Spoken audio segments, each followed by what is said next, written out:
the brotherhood that I was shown. Soon as I touched soil here, the brotherhood that I shown was second to none.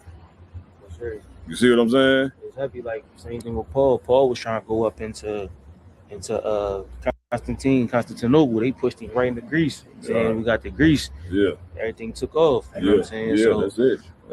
That's it, man. So, man, it was definitely, man. So many memories being back in Philly, man. Just even being here, you know, was the start of my journey to me damn near in the truth. You know what I'm saying? I used to, brother had a couch in there, you know what I'm saying? I used to sleep on, and it was real. Yeah, when you get back to Chicago, because you know now we see the fruit. Yeah. You know what I'm saying? But when you left Philly, you had $100 in the duffel bag. Yeah. So now you touch down in Chicago. Yeah. And it's you versus the city. Yeah. Yeah. You know what I'm saying? Brother. You talk now. He trying to stuff some shit up. Doc TV. Hey, I got about Doc TV. Man, you know what? When I got back, brother, I got on the phone with a cat in the world who he had looked out for me before. I asked him could I come stay at his crib, and he allowed me. Slept in the back room, and then from there, man, I slept a few places. You see what I'm saying? But I was not going nowhere until the school got built. You see what I'm saying? But for sure, it was definitely a rough start. You know, I thought I was gonna go back. You know, I done got raised up to 5,000. You know how it is. Part of our nigga get a little rank, he think he owns something. But brother, when I got back, brother, it was humbling season. Right. Because it took me a minute to get on my feet. You know what I'm saying? And I don't like to indulge this, but I will. I went homeless for a little bit. You know what I mean? I ain't let the generals them know. But yeah, you know, I went homeless for a little bit. You know what I'm saying? Do what I had to do though. You know what I'm saying? Shit. And, all the dark spots, you know what I'm saying? That's what make you who you are. You know what I'm saying? That's the character. Damn right. You know what I'm saying? And all the brothers that's around you, they all got the same spirit. They all got the same. That's why you said, don't be washing your legs. You know what I'm saying? Back there washing your legs. You know what I'm saying? But really, that's the character. You know what I'm saying? Sometimes you just got to get what's important. Keep it moving. That's it. You know what I'm saying? Damn right. All right. There's a liquor store we used to walk because the bottom ain't too far from that. This is the bottom. This is the bottom. Right. But when you go over here, you really see the bottom. Right. This liquor store we used to go to. And one day the brother went and got me some shit in an orange can called, I think it was Mad Dog or something. It had a dog on the can. And it was orange. Was it a glass bottle? No, it was a beer. It came in a beer can, right? Brother, I drunk that shit, and I thought I was gonna die that night. Probably the IPA, the raging. I think I don't know. Might have been the raging. It was some dog on. I ain't gonna never forget. I drunk that shit, smacked it. I drunk it too fast, number one. And I was sitting in this man's crib. I was thinking I thought it was over. You know what I'm saying? I'll never forget. I thought that shit was over. Oh God. You know what I mean? But yeah, man. Real talk. Memory lane, Cap. Memory lane, for sure. You know what I mean? It's definitely refreshing to come back, man, and visit all the spots where brother lived and all that. You know what I'm saying? You know, it just mean a lot. You know what I'm saying? So we're about to go back to the school. Let's do it. You know what I'm saying? So if I could, sir, please. You know what I mean? It's probably been a minute since you seen or been to the school. I know when you was there, it was upstairs. Right. You know Downstairs now. So now, can you tell us what it was like? Like you got to the school, you get to Philly. You know what I'm saying? You walking up them steps. You tell me, can you put me in your mind walking up them steps? You know what? When I first moved here, because I only seen the brothers on YouTube. It was on the TV. Right. So being around these cats, I wasn't just in awe. You ever seen like a person when they see NBA players, something they first meet, or a rapper? I was like that with the generals and even the captains and the brothers who outranked me at that time because I seen them on YouTube. So I was just in awe and everything. So walking into the school, brother, that was like walking in heaven in that joint. You see what I'm saying? Sitting in the class and all that. So yeah, that was a good thing, man. You know what I mean? Getting back there. So now you're gonna come back and you're gonna see so many years later. You know what I'm saying? You're gonna see, you know what I mean? Like you was there from when it was a baby. That's it. You know what I'm saying? And now you're gonna see the babies there. That's it. You know what's crazy? We used to walk, brother, from here to the school on foot. Yeah. We used to walk up Market. We'd get right here and go up Market and walk all. And you know that shit ain't 29 blocks. Yeah, it's 30 blocks. Yeah, that's how we stayed in shape. Yeah. Me and the brother would walk there and walk back. And I remember walking. There's so many goddamn cats in Philly. It's like 1 million cats in this, you know, up and down Market. You know what I'm saying? So yeah. If we can, let's ride up Market to the school. If you don't mind. All right, let's go. The spot where General Hodge used to do the Letter Hebrew Speak. That's the name of his radio show in the morning, right? This is where he used to have it at before he started doing it at the school. Y'all seen where we just came from over on, what was that, 34th and Market, where the old barracks was? 40th. 40th and Market. 42nd. The first spot we went, not the brother's crib. Was that 40th and Market? It's like 42nd, 43rd. Yeah, 43rd, 40th. I used to walk from there to here to do the radio show in the morning. General Hodge was there. I remember I used to stay, used to meet me and Captain Cardi. I'd be standing right here waiting on General Hodge to pull up. You know what I'm saying? This is what the Letter Hebrew Speak, the first joint was. I used to rock it out with General Hodge. All you gotta do is look back on them old tapes and you'll see my face. We used to get it on right in now. You know what I'm saying? Another memorable historical spot, you know what I'm saying? My time here in Philly that I'll never forget. And if you came late, General Hodge was on your ass. Lord be with you. You know, Lord be with you. You know what I'm saying? That's where the radio station was, right here. 541B, 52nd Street. You know what I'm saying? Yeah, man. Did you used to bring coffee, donuts? You used to bring that? Whatever the general needed, we used to bring. You know what I'm saying? Used to be right here bringing it, man, making it happen, man. I used to go in that corner store, man, Captain Cardi, grab our tips, grab our juice, come back, we ready to rock it out. On time first. You know what I'm saying? Great spot. And get us right about 52nd Street. 52nd Street is West Philly main block. A lot of black-owned businesses. Think like 125th Street in Harlem. Yeah. That's this. You know what I'm saying? A lot of Muslims down there. A lot of them.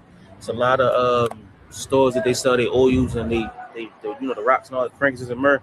Yeah. A lot of that's down there. You know what I'm saying? It's a Muslim community for like you turn around or not turn around, but most of the time you see a bunch of Kufis, bunch of Kimars, a bunch of people like that. We actually just passed Malcolm X Park. You know what I'm saying? They named the park after Malcolm X, which shows how, you know what I'm saying, how involved they are to Islamic community. You know what I'm saying? So it's real rich in black culture, real rich in that type of. This would be like a Harlem type of block.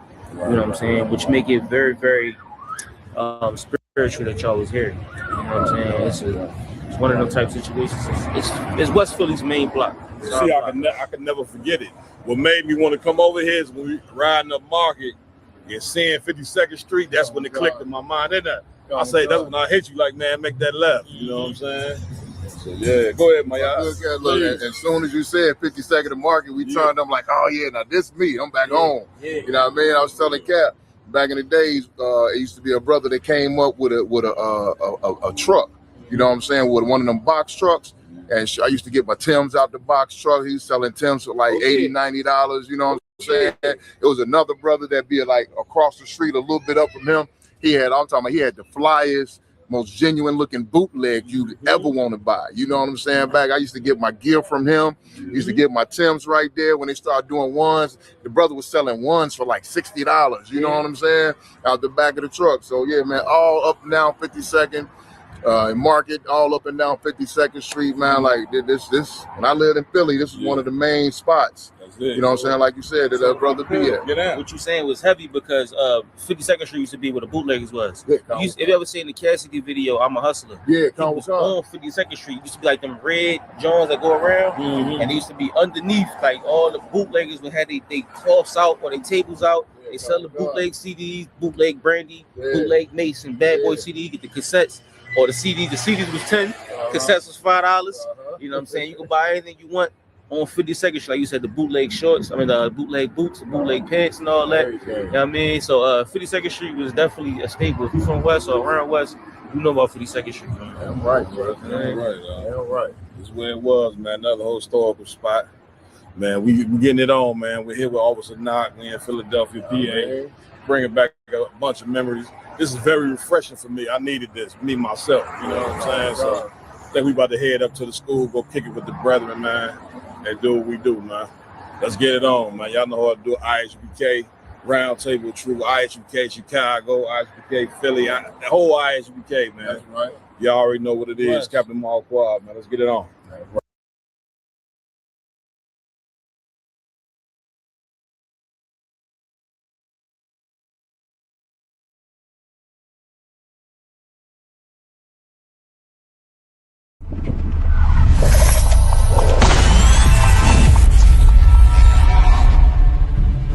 You're a black Marine or a black whatever in the white man's military, that make them want to kill you more. Mm-hmm. Like when they see the uniform on you, they get an extra disdain for you. You know what I'm saying? Because they don't understand why in the hell do you want to fight for them.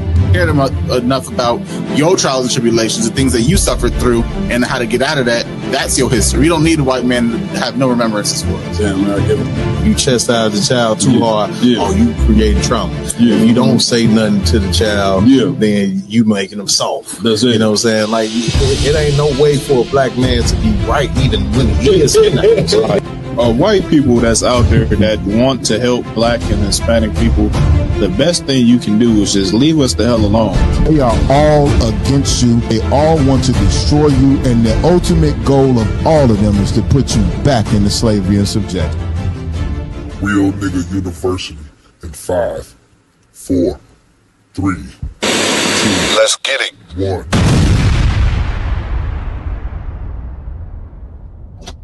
Hey, Shalom Israel. Y'all know how we do it.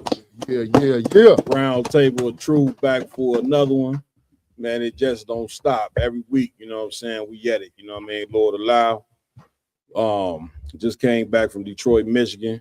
Big up to Captain Hadar. Y'all give him a hand. Officer Laban, all them brothers down there in Detroit. Had a hell of a podcast with those brothers. In a couple of weeks, we're gonna keep this thing going as far as us going to different cities doing the podcast. On the 17th, we're gonna be down in the Natty. You know what I'm saying? If you don't know what that is, you ain't from the Midwest. That's Cincinnati. We're gonna be down in the Natty, getting it in. You know what I'm saying? Big up the captain. You understand? Brain free, the Partizan. You understand? Give it up to Captain Partizan. Right? Brother doing a hell of a job down there. But with that, before we kick off the show, you know what I'm saying?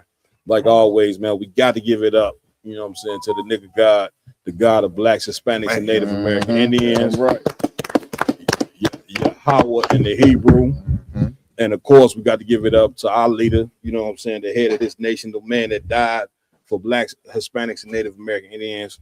We got to give it up to our King, Yahweh Shah Mashiach, whom the world ignorantly calls Jesus Christ. And of course, we got to give it up, you know what I'm saying, to the man that all Israelites, if you are so-called black, Hispanic, and Native Indian, know you the children of Israel, or you don't know. It's a brother by the name of Commander Jenny Yohana. That's what I'm saying. You ought to get into the IHBK immediately. This is the home of the truth.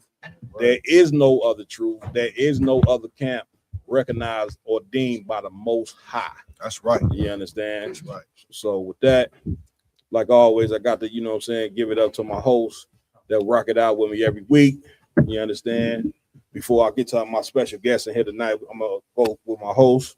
To my right, we got Officer Lamakiala in the building. That's right. Showing up, you understand, doing what he do every week. All right. Also to my far left, last week, you know what I'm saying, I believe he was on injured reserve. You know what I'm saying? He was on injured reserve last week. You know what I'm saying? He's back in the game. Officer Yaradon doing what he do. You understand? And of course, the head of security up here in Chicago, you know, on top of his gang, every week, we got Officer Iowa Lum, Gabar, in the building. They don't even call you Gabar no more. It's just, I think they didn't forgot. Yeah, they forgot about that part. It's just Iowa Lum now. I ain't heard nobody say Gabar. I'm the only one doing it is me. You know what I'm saying? Also, you know what I'm saying, doing what he do, rocking it out with us every week, man, laying out his heart and soul on the mic like he like to do every week. That's right. We got Officer 1K in here, my yard in the building. Got the real nigga University on, looking hardcore, black, gold, silver. Let me put the camera Man, on. get the camera, man. Get the camera on him, man.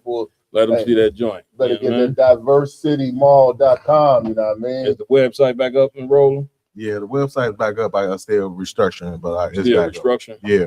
Let that man restructure that thing. It's gonna be all right. You know Right. what I'm saying? We professionals in here. I know y'all think we street niggas and ain't got the job. This nigga, we use proper etiquette. You know what I'm saying? Get me right, conversation. At least I'll try to the best of my ability. I ain't got the best grammar in the world, but I'm trying. Hey, it's what it is. You understand? But of course, man, we got a powerful captain up in here tonight. You know what I'm saying? My right-hand man in the work of the Lord. Y'all know how he do it. Captain the Bar of Moth. That's right. Help raised up in Chicago, Cam. Right. Y'all know the work. You know what I'm saying? You seen him tour. You know what I'm saying? If you seen me, you seen him. If you seen him, you seen me. I tried to shake him. I couldn't shake him. Nevertheless, he went down to Milwaukee. And he got his whole, not his whole crew, but he got some of the Milwaukee brothers up in here. Captain the Bar of Moth again. Get a brother a hand. Also, I got to give it up to my technical team doing what they do every week, working hard behind the scenes, making us look good. They make us look good. So you got to, give it up to these brothers. Officer Ramawan, give him a hand. And of course, you know what I'm saying, his right hand man on the tech team, Officer Raj Karab. See, he stays on his job. That's right. Yeah, you heard. What's going on out here? What's new on Earth? Talk to me, man. Before we get into these stories, man. There's a lot going on. Man, there's a ton going on, Cap. Of course, we just had that wicked so-called holiday, New Year's Day. A lot of people lost their lives. I don't think we touching on this story, but it was a rapper in Dallas, Texas. I think his name was like Z Wizard or something like that. Okay. He got shot in the head. They saying he's still alive, but it was a lot of that going on due to something that the Lord don't want you celebrating. Yeah, right. I mean, there was a ton of violence starting at Christmas all the way into New Year's. Now, let me tell you something. According to report, Christmas and New Year's is probably the most violent days of the year. But they selling it to you, talking about Merry Christmas and it's full of joy and happiness. Go ahead, y'all. They say it's the most wonderful time. It's the most wonderful time of the year.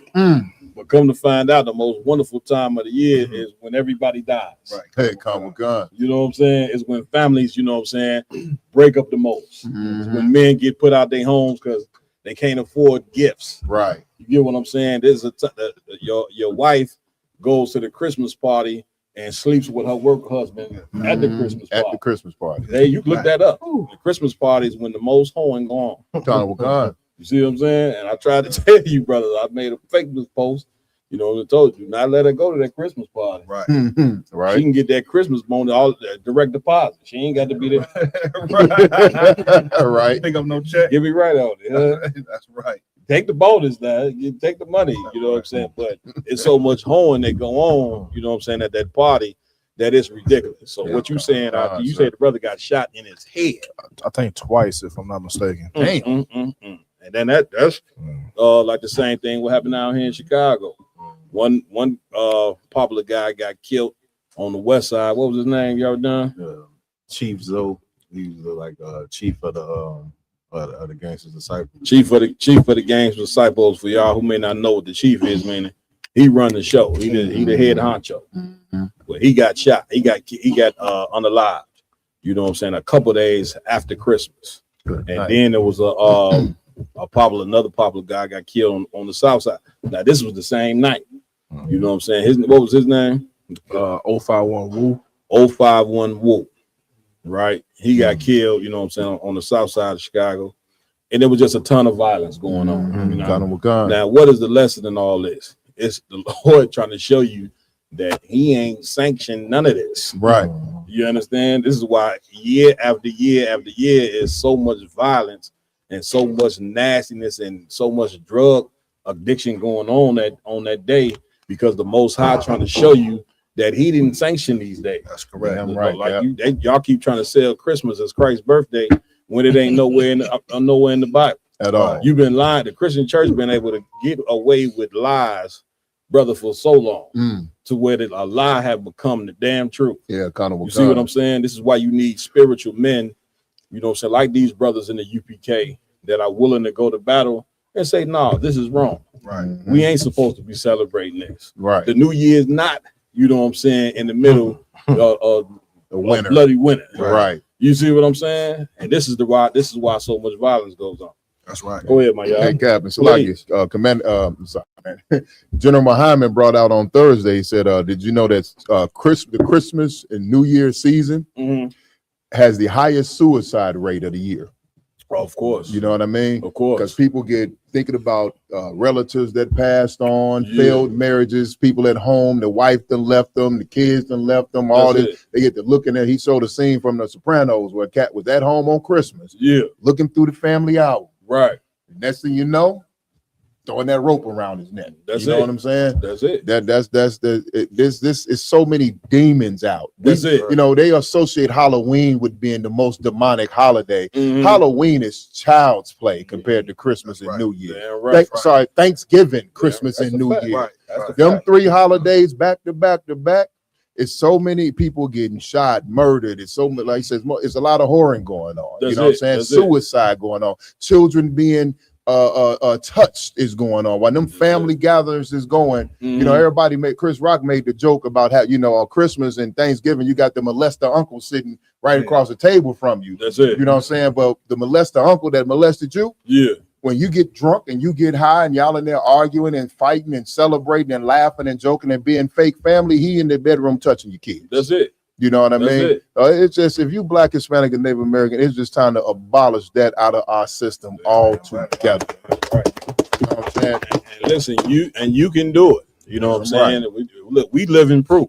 That's right. We used to, you know, celebrate Thanksgiving and Christmas and New Year's and all that, but we put that out of our system. You know what I'm saying? Again, you know, trying to have a New Year's resolution, you know what I'm saying, waiting on a particular day, you know what I'm saying, that the white man ordained to think you're gonna change, you know what I'm saying, when you know after 2 weeks you're gonna go back to being the same wicked nigga you was, you know what I'm saying, before the New Year's resolution. You know, a resolution is not gonna change you. What has to change is you got to become old, turn from the old and go to the new. The way that you do that is a total different mindset. And the only way you receive a total different mindset is from being taught something brand new. That's right. You know what I'm saying? So for a lot of you, damn right. You know what I'm saying? The truth is then brand new. Christianity, these religions, American culture, that's what made you disgusting. You don't get it? Like, these holidays are full of vanity. They don't mean nothing. So when a holiday don't mean something, you got to try to make it mean something. Right. You get my point? Right. But when you go in the Bible, which is our Constitution, which is our history book, which is full of prophecies, has something to do with our identity. You know what I'm saying? When you go in there, those particular days that you celebrate mean something. Right. So when we come together for the Passover, you know what I'm saying? Guess what? It ain't an argument at Passover. That's right. You know what I'm saying? It ain't no fights, ain't no shoot, ain't no killing, ain't no nastiness going on at the Passover. But we had a feast of dedication, you know what I'm saying? Which is when we took back, our ancestors took back the temple from the Greeks. That's right. You know what I'm saying? We have a big feast, and man, listen, it ain't nothing but love. You know, we sitting around. Man, we getting it on. We having a better time than what you have. That's right. That's what you don't understand. You believe? You get my point? Come on, y'all done. They always say, y'all don't celebrate nothing. We celebrate way more than y'all. Damn right. Damn right. We celebrate what we supposed to be celebrating. That's right. And that's the thing, Black man, Hispanic, Native, Indian man. You got to take hold of your culture. You know what I'm saying? Like, you got to understand, the white man is a walking disease. That's right. He is a straight up demon. You want to know why we so evil? Look who the hell we following. Right. You understand what the white man, look at his track record. People always talking about the track record. Look at white people's track record. Everything about them is demonic. Everything. They religion, You know what I'm saying? Their constitution, every goddamn thing is we under total satanic rulership living here in America. Total. You understand? So that's with that. Where we going first, Lamar? Let's get into it. Comic-Con. So since we're hitting on holidays and everything like that, we're gonna touch on a story that happened on New Year's Eve or New Year's. You know, say over in Switzerland. You know, they had a fire over in the Alps that unalived 40 individuals and over 100 injured. Wow. From inside, the New Year's celebration in the Swiss Alps shows the chaos as the deadly flames spread at a bar popular with young people and tourists. You can hear the screaming, people scrambling for the exit as the flames rip through the confined spaces of the bar Le Constellation.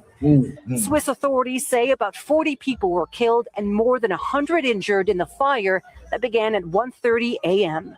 The cause of the blaze now under investigation. The Swiss officials say they've ruled out terrorism, calling the fire an accident that led to an explosion inside the bar. Just 90 minutes earlier, celebrations on the streets of the upscale ski resort Crans-Montana. But what many thought were the sounds of New Year's Eve fireworks were in fact one of the worst tragedies Switzerland has ever experienced, according to the country's president. We'll take lead on that, man. Go ahead. So after watching a few more videos on this matter, so what did start the fire in the place was the bottle service. You know how when they bring out the bottles, they have all the sparks slide up in the air. Something in the ceiling caught one of them sparks and it blew up into a fire. Of course, it was little at the time. But instead of course, it's full of drunken kids at this point. Right. Instead of putting out the fire immediately, guess what they did? As Gen Z or whatever they call it, they brought out their phones and started recording the fire and celebrated to the fire. But before they put it out, it expanded to a large degree, and that's what happened. So they had a chance to put it out, but they didn't because the first thing to go nowadays is to record it and everything like that. Somebody give me Baruch for us. Anybody else? Let's get out there. It's almost like all of these holidays that we indulge ourselves in, they all about being selfish. It's about what make you feel good, how to have a good time and everything like that. Little did you know, Final Destination was about to happen. Right. The Final Destination is happening. You want to give all of this to karma. I just want to make sure that we understand who we give the credit to these awesome type of events that happen during these times.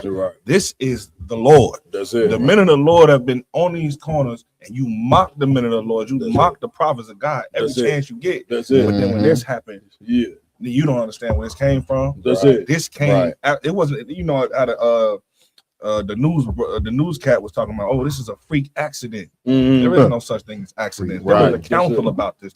This happened from on high. And then the thing is, Cap, nobody considers, like, when things happen to me bad, I'm a man of the Lord. I serve the Lord every single day. I wake up, I go to sleep. All I do is think about the Lord. All I do is meditate on the laws of God. Yet when things happen to me, I have enough common sense to say, well, damn, what did I anger the Lord at? Anyway, did I anger the Lord in some type of way? That's happened. Damn right. That's happened. Like, y'all let things like this happen, you know what I'm saying, with the violence and this place getting burned down. They said 40, get me right on this, 40 people died in this fire.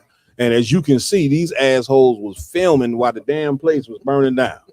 You see what I'm saying? You think I would be giving a damn about everything? Ain't got to be on no damn camera. Get your ass out of there so you can live. That's right. It's like these people have taught you to not appreciate life. The white man don't appreciate life. You know what I'm saying? He is a straight up dummy. You see him go out there and walk amongst tigers and lions and wonder why he become a meal. Right.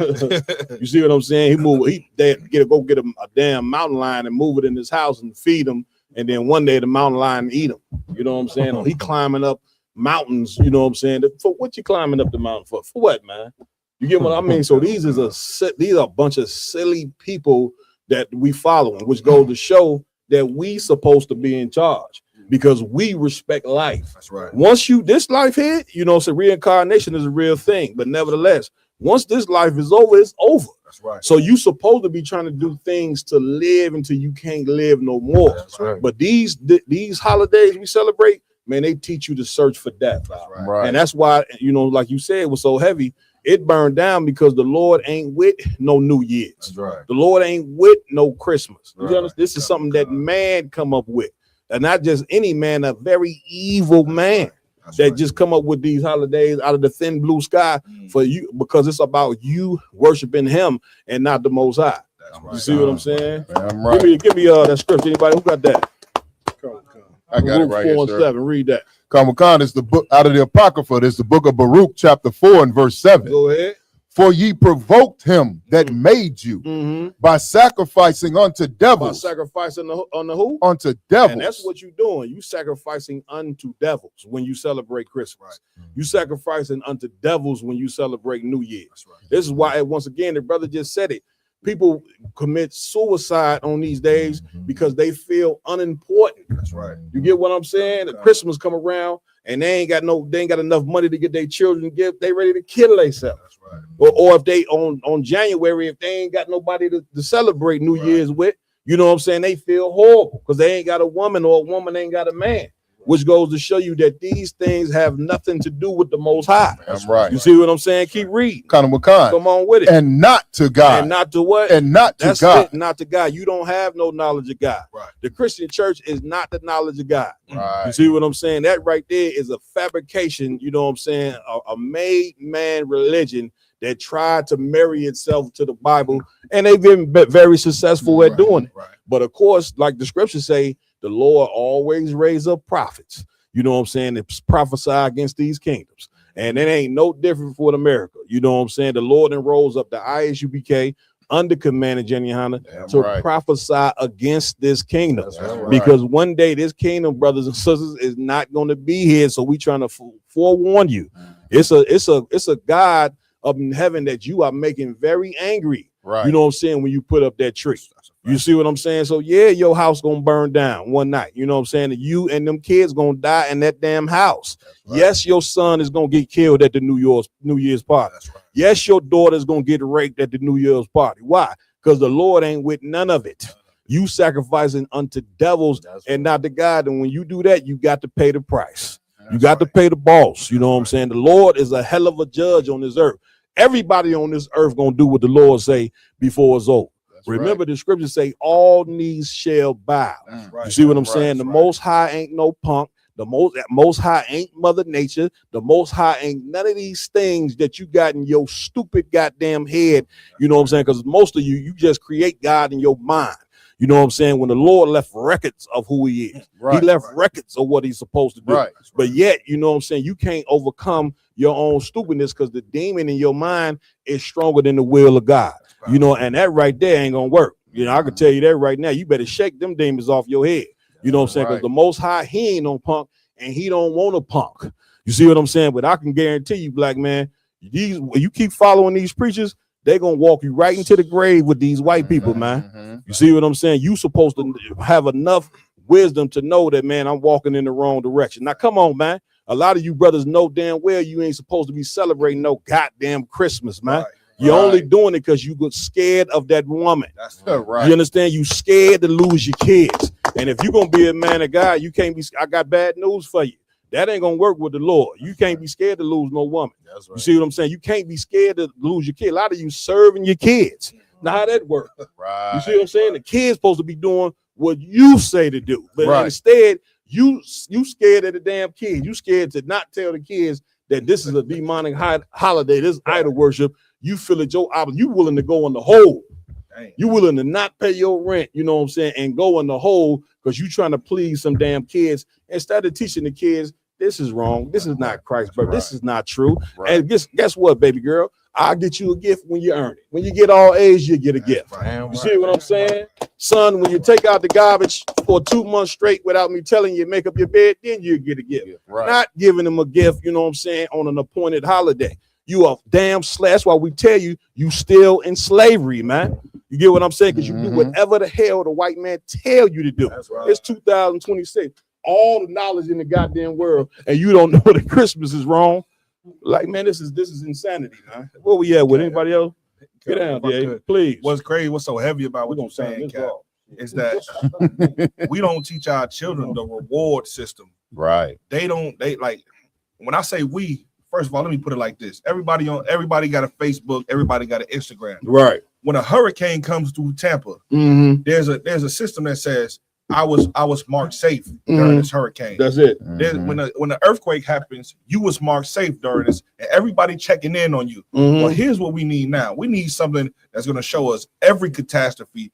And guess who is always marked safe when it comes to these holiday massacres? That comes to these family brutalities and fatalities against each other. That's right. The Israelite school of UPK is always marked safe. I'm right. You want to know why? Because we do not we separate ourselves from these vain holidays. Like you said, Cap, they don't mean anything. It's all about vanity. That's it. So then when you come together for nothing, you're gonna get nothing. That's it. And you're gonna end up nowhere. So I wanted to say that to say this, please, because what you just said was so heavy, it was a mighty point. Most I agree. Nevertheless, our people don't want to hear that, Cap. That's it. They don't want to hear it. That's it. Because I don't know. I think I'm talking in circles. I feel like Captain Marquardt, like I gotta stop teaching at some point because it's like, and that's a joke because we're gonna be doing this forever until our until our King Christ comes. But it's we pleading for these brothers and sisters on how to see. You were not safe. That's it. If you want real protection, do what the Lord is telling you. Then it's easy to do. That's it. And really, you know what I'm saying? This is a plea to you brothers, man. So you Black Hispanic men, you know what I'm saying? Because this is who it started with. We gonna get to the women, but a woman, she looking for fun. She love Christmas. She love all this. She'll be a part of this empire as long as you know what I'm saying, disobey the Lord. She will always be a part of this empire. But the job of leading this nation and fixing that woman and fixing your kids, that responsibility leans on you Black and you Hispanic men. So lace up your bone. Don't be turning to looking to no woman, man, to lead you. We'll be in slavery for another 400 goddamn years. So don't be looking for her to lead nothing. This is your responsibility. I know you don't want that woman to leave you looking at that big tail when they walk in the room like, man, I want these roughneck niggas telling me to come on in here, and I'm looking at this tail walking in this room. I think I'm gonna go ahead and follow this tail. I understand. I was once there. And then the Lord said, no, you know what I'm saying? You go do what I say. You see what I'm saying? And that's why I'm here. You know what I'm saying? Because I understood that it's about not me, you know what I'm saying, getting right, but it's about those brothers out there that need me to get right. That's what you don't understand. Jenna Muhammad brought it out the other night. When you brought into this truth, it ain't for you. That's right. Don't think selfishly. You know what I'm saying? It's for you to go out there and go get 100 more men. What the hell you think you got a rank for up in here? Just to be walking around talking about I'm officer so and so, officer 1,000, and you ain't got no men up under you. You see what I'm saying? Nah, if you ain't got no men up under you, go get some men up under you. Because if you don't go get them, you see what the white man's world do to him. Turn them, before you know it, their hand is hanging. You see what I'm saying? Or they sitting in some cell right now, wishing they never done what they did. Well, if they only had the proper leadership, they wouldn't be in that position. So if you know, Christ said this, my sheep hear my voice. And when you hear this podcast, you hear us teaching and all that, you ain't got no choice but to come up in here. This ain't optional for you. A lot of you brothers hear this, you know you supposed to be up in here. This ain't no option for you. If you think it's an option, keep playing. The Lord gonna put your ass to death, nigga. You understand? Where we at? Come on, sir. Moving on. We have an article here going over a brother in Chicago unalived his mother and her partner on New Year's. Come. This is Fox 32 Chicago. Son charged after killing mother, her partner in Richton Park apartment. 2 people were found shot to death inside a Richton Park apartment Saturday evening, and a man has been charged. It's Richton Park. What's that? West suburb, south suburb, south suburb. It's the city right next to me. Okay. I got you. Okay. Go ahead, priest. Police later charged 21-year-old Javante T. Morris with 2 counts of first-degree murder. A small child found inside the apartment was not injured and was released to a parent. And what day did this take place? This was Saturday evening. 2 days after. I think it's 2 days after Super Bowl. It's 2 days after Christmas. You got it, Jay? I'm looking for the date. Oh, okay. It just says Saturday. It don't Somebody say see if they can check the date on when it have. Ain't no sweat. Go ahead, RG. Come on. Please. Yeah, Saturday was the 28th, sir. So that's when the unalive happened. Right. And once again, that's right. I asked for the date because that's right in line with this whole demonic holiday. You see that? See how I put demons on you? Right. And you think you think that this is of God?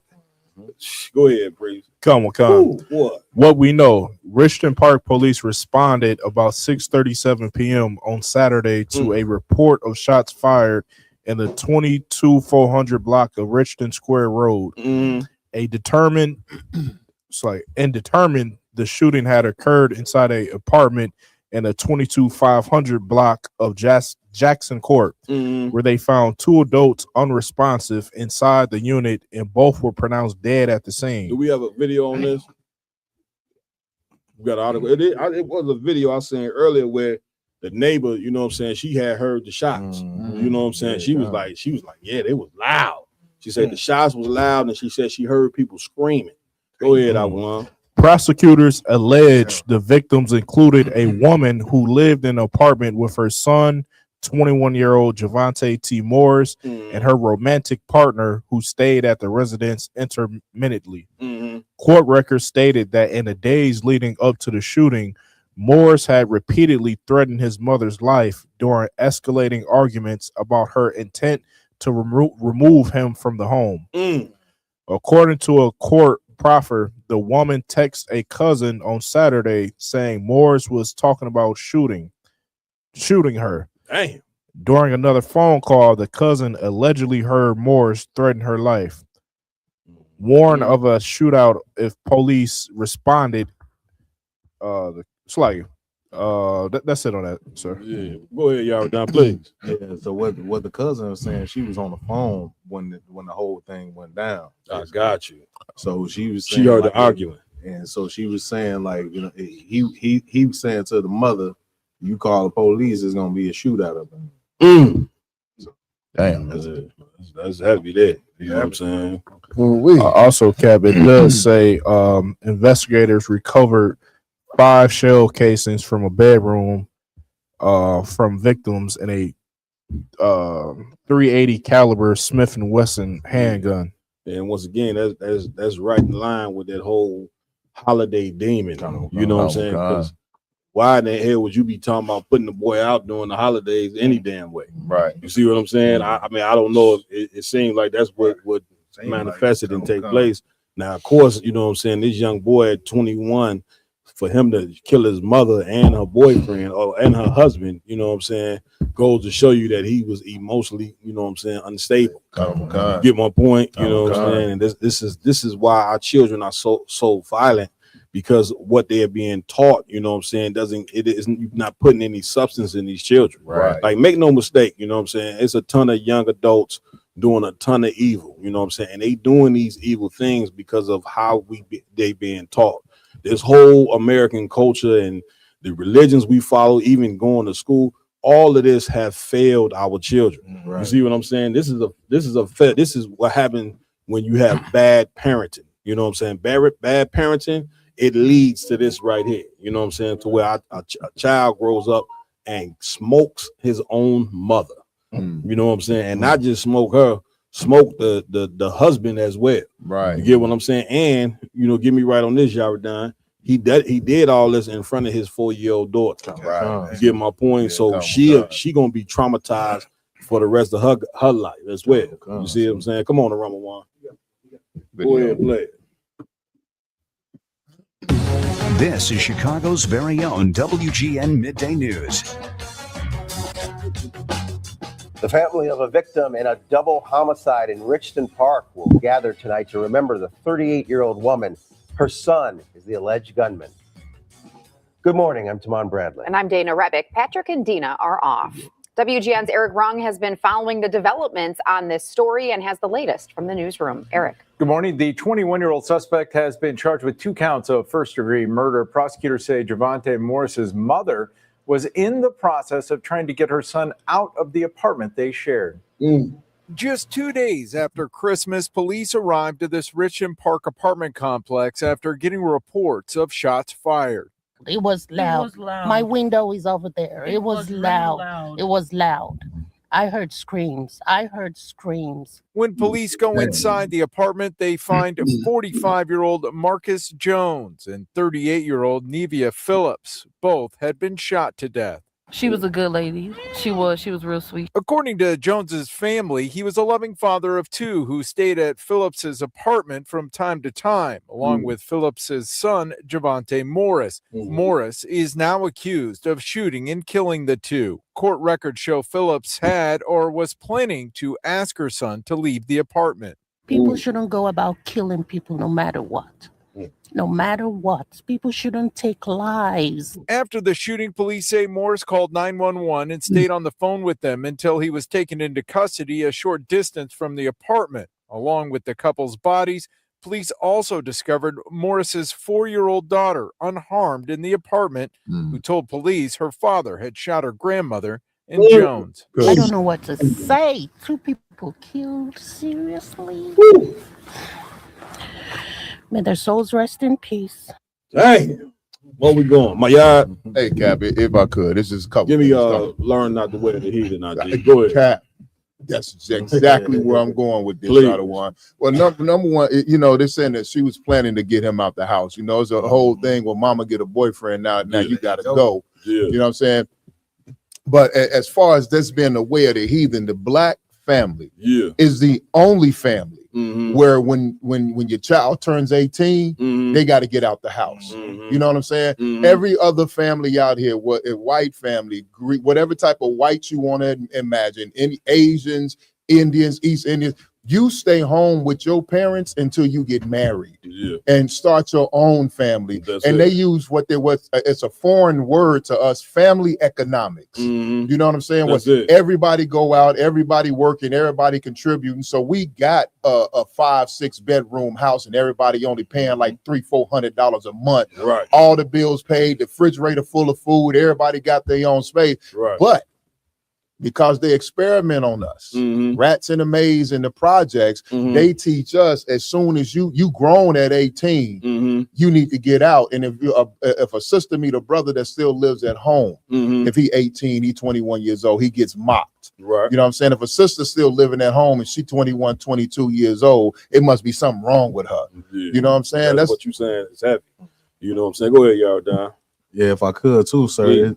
This also speaks to the dysfunction of the black home as well. You know what I'm saying? Because as you see, you know what I'm saying, a brother, he's dipping in and out of there. You know what I'm saying? Like not the knock the brother, he probably dipping in and out because of what's going on with her and that son. That's it. You know what I'm saying? But at the same you already know we black. Right. We know exactly what was going on with that son. You know what I'm saying? Now, the young man who we ain't making no excuse for what he done by no stretch of the imagination, you know what I'm saying? But of course, you know what I'm saying, that wasn't his father, that was the mother's husband. Right. You see what I'm saying? No, who knows what happened to the father?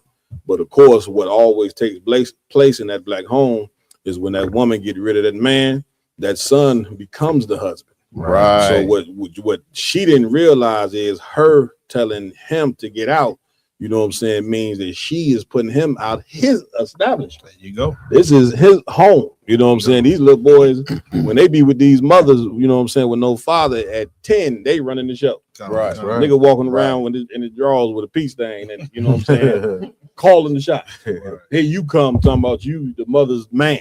You know what I'm saying? And he looking at you like a enemy. You get what I'm saying? Which is why he killed both of them, because he know, you know what I'm saying, the reason he getting put out, because that more than likely that man saying you got to get rid of this boy. You see what I'm saying? Because he a problem. You see what I'm saying? Which is why this took place anyway. You know what I'm saying? Is because he felt violated that this man was being, this ain't his father. Right. So he feeling violated, you know what I'm saying? That the reason why he got to get out is because of him. There you go. DA, You hitting it right on the head. Yeah, Everything man. I be about to say, you say. Damn right. But I gotta, you know, they showed us this. John Singleton showed us this. Mhm. Baby boy. Right. Yep. So You see what I'm saying? yeah. As soon as she got a boyfriend, Yep. the first thing Tyrese's character said in the movie is, "Damn, mom, what you about to kick me out like you did my brother?" You see what happened to him? That's it. He died. So it's already, you know, hostility. It's a hostile environment. And then what he tell her, Kat, he said, "This is my house too. Yeah. You can't put me out. This is my house." So he already got the complex. That's it. Now, if you put him out on Christmas time, yeah, he got to leave with his daughter. Yeah. Ain't no telling what's going on with him and his child's mother. That's it. So when he got to leave, the baby got to leave. And I'm gonna tell you right now, it's some heartless. Can I say the B word? Please. There's some heartless bitches out there that will absolutely put you out during the holiday season. So like, it's some horrid bitches out there that will put you out during the fake holiday season, and all you thought about the holidays being about was what? That's it. Family. That's You it. thought of togetherness. That's it. Then they hit you with that bomb. Boom. So now you got baby boy mixed with survival. Then you doing this in front of this man's child. Yeah. She destroyed. She gonna need that little 4-year-old girl. She gonna need, so you heard she say, my daddy killed my grandmother. You feel what I'm saying? And once again, it goes back to what my said, the dysfunction in the black home. This is the end result of that right there. He's 21 years old, which means you see what he done. He was emotional. He you know what I'm saying, guarantee you, he locked up right now. He thinking about like, you know what I'm saying? Damn. Which is why you got to have a father in the home, because fathers train young boys to not be emotional. Right. You know what I'm saying? When there's no father in the house, the young boy's gonna grow up and be very emotional. They're gonna be what? Neighborhood terrorists. Shoot up the block, shoot everybody, kill everybody. You know what I'm saying? Because they dealing with so much pain. And guess what? They didn't have to become a man when they wasn't supposed to be no man. You know what I'm saying? Wasn't nobody there to tell them how to tie they shoe. You know, a good father, you know, a good father, you know what I'm saying, when you see his son, they walk like him. That's right. They talk like him. Right. You know what I'm saying? You see the relationship that the Most High had with Christ. You know what I'm saying? What Christ say, when you see me, you done seen the Father. You know what I'm saying? So you supposed to take that as a lesson.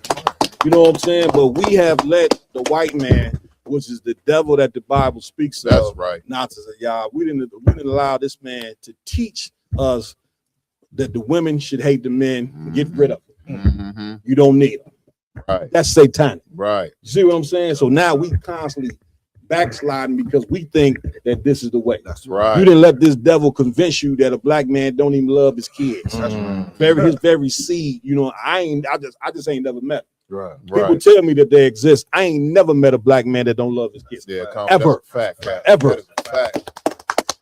You know what I'm saying? If I say, please get in. One more thing, please. And what I could see is the mental, like a psychological imbalance between this brother and his mother because of the inappropriate. You see, it's women, like you were saying in the first beginning.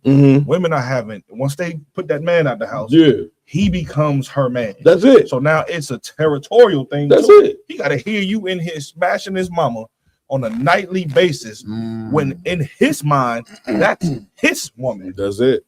That's it. In a disgusting way. That's it. But I'm just telling you the truth. It's called the Oedipus complex. There you have it. That's I'm looking for that word. What is it called again? I'm sorry. It's called the Oedipus complex. Break it down. Break it down. So we've been right. So Oedipus complex is it was a Greek character named Oedipus, and he was in love with his mother. And I believe the story goes that I believe he unalived his father so that he could have intercourse with his mother. You know what I mean? So every boy's first, like they say, every girl's first love is the father. Every boy's first love is his mother. But the Oedipus complex becomes a psychological obsession with your mother, that no man can have your mother. It even develops from a mother-son relationship to a twisted sexual attraction. That's it. So like you said, mom's in there getting fire torn from her like any woman needs to have. That's it. You in the other room, like in the back of your mind, like, mad like you sitting there and somebody knocking your woman back. That's I it. have it, you know, I have it right now. Oh, You want me to get it? Please. Tell Khan. And 1 second. Do.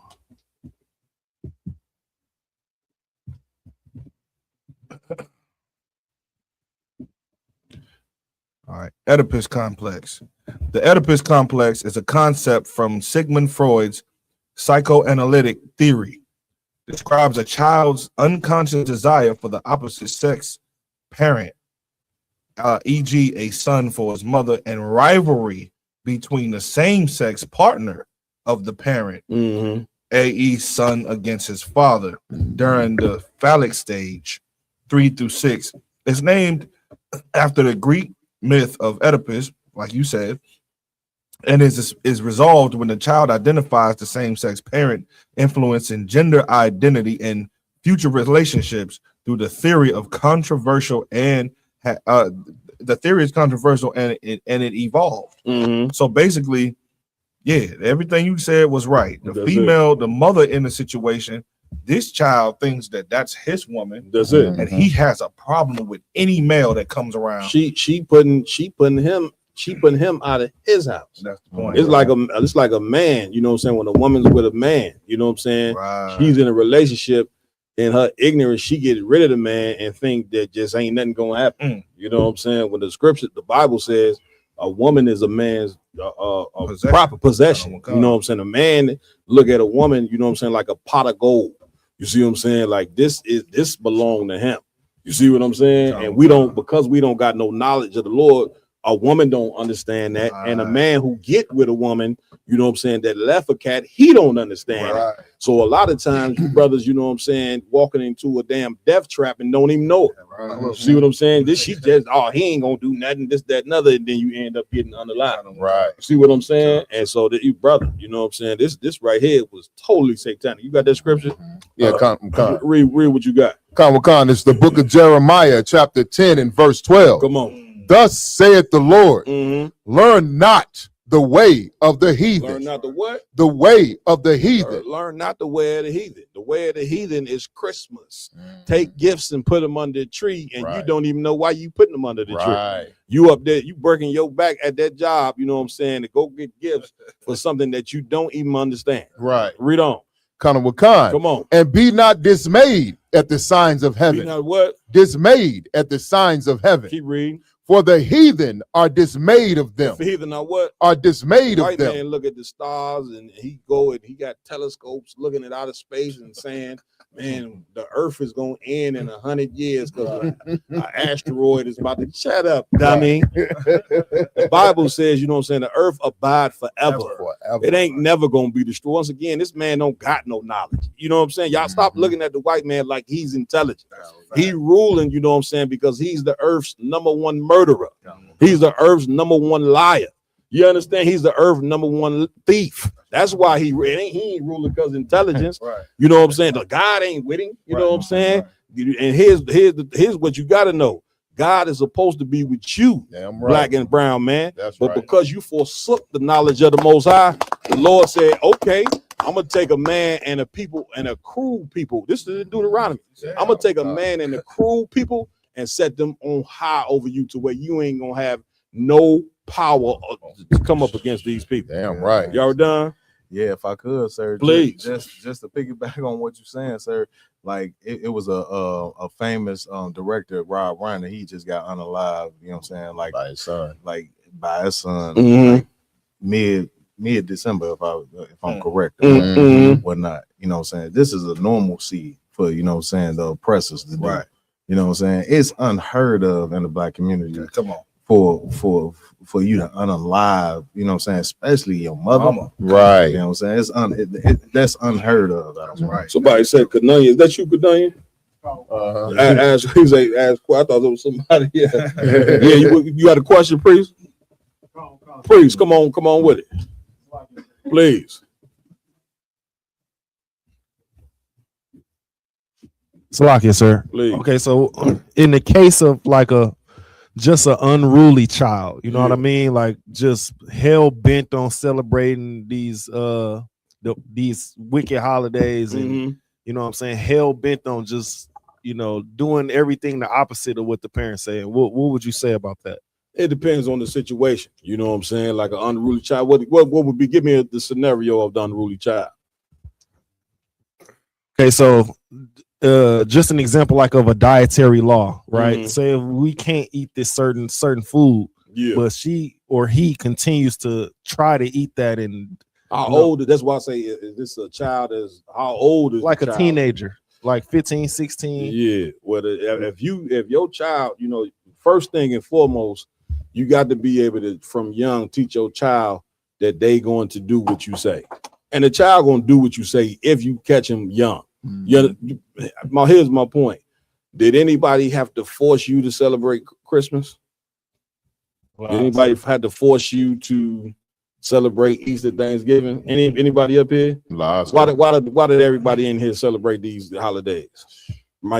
Simply because our parents and our family was doing it. Yeah, they taught you. They ain't have to force feed you Christmas or force feed you Thanksgiving. We just did it. And that's how it has to be with the truth. You see what I'm saying? You got to go ahead. Don't let your child tell you, you know what I'm saying, what they ain't going to do and what they ain't going to do. When it comes to the truth, you got the same zeal that Christians got for a lie. You got to have that same zeal for the truth. You know what I'm saying? Your child supposed to know you can't do what you want up in here. Now, if that child is old enough, then you know what they got to go.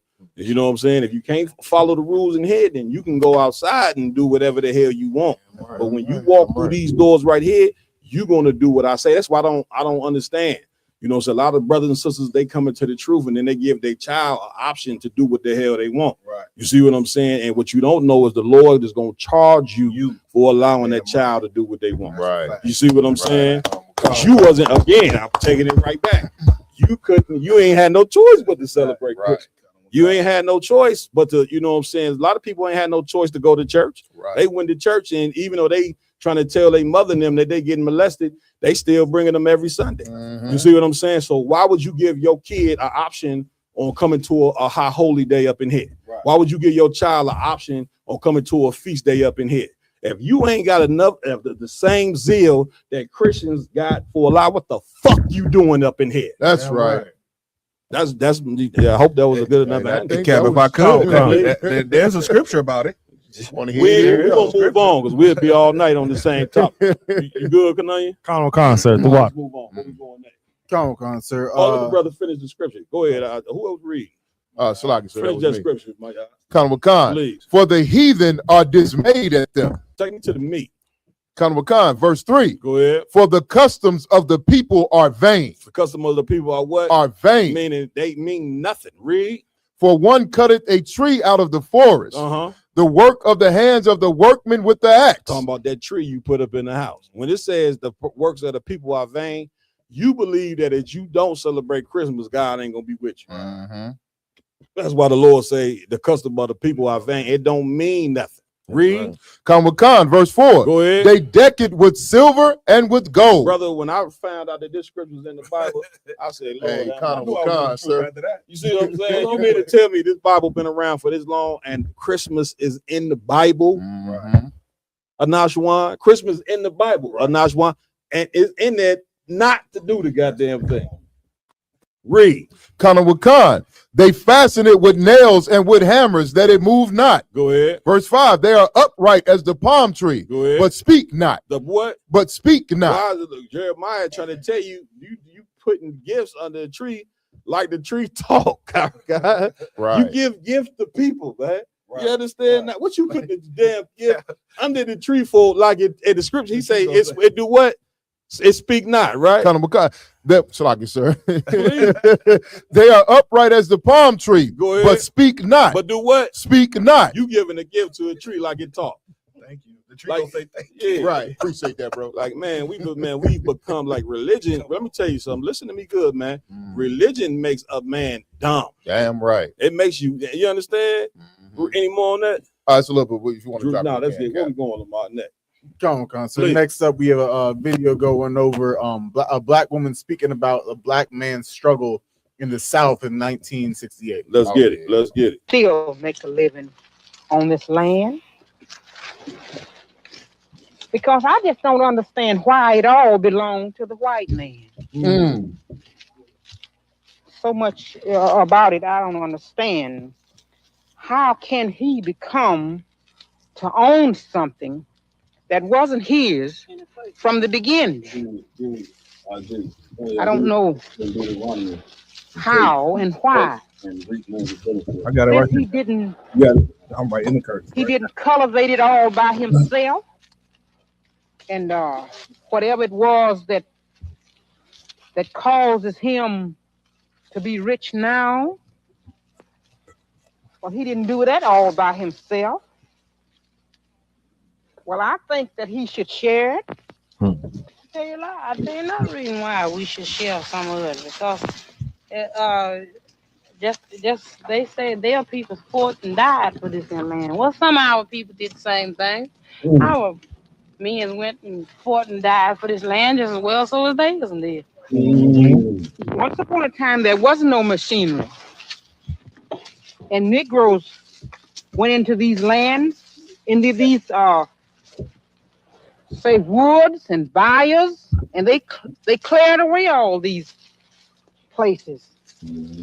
And in so many years, they worked for nothing, simply nothing.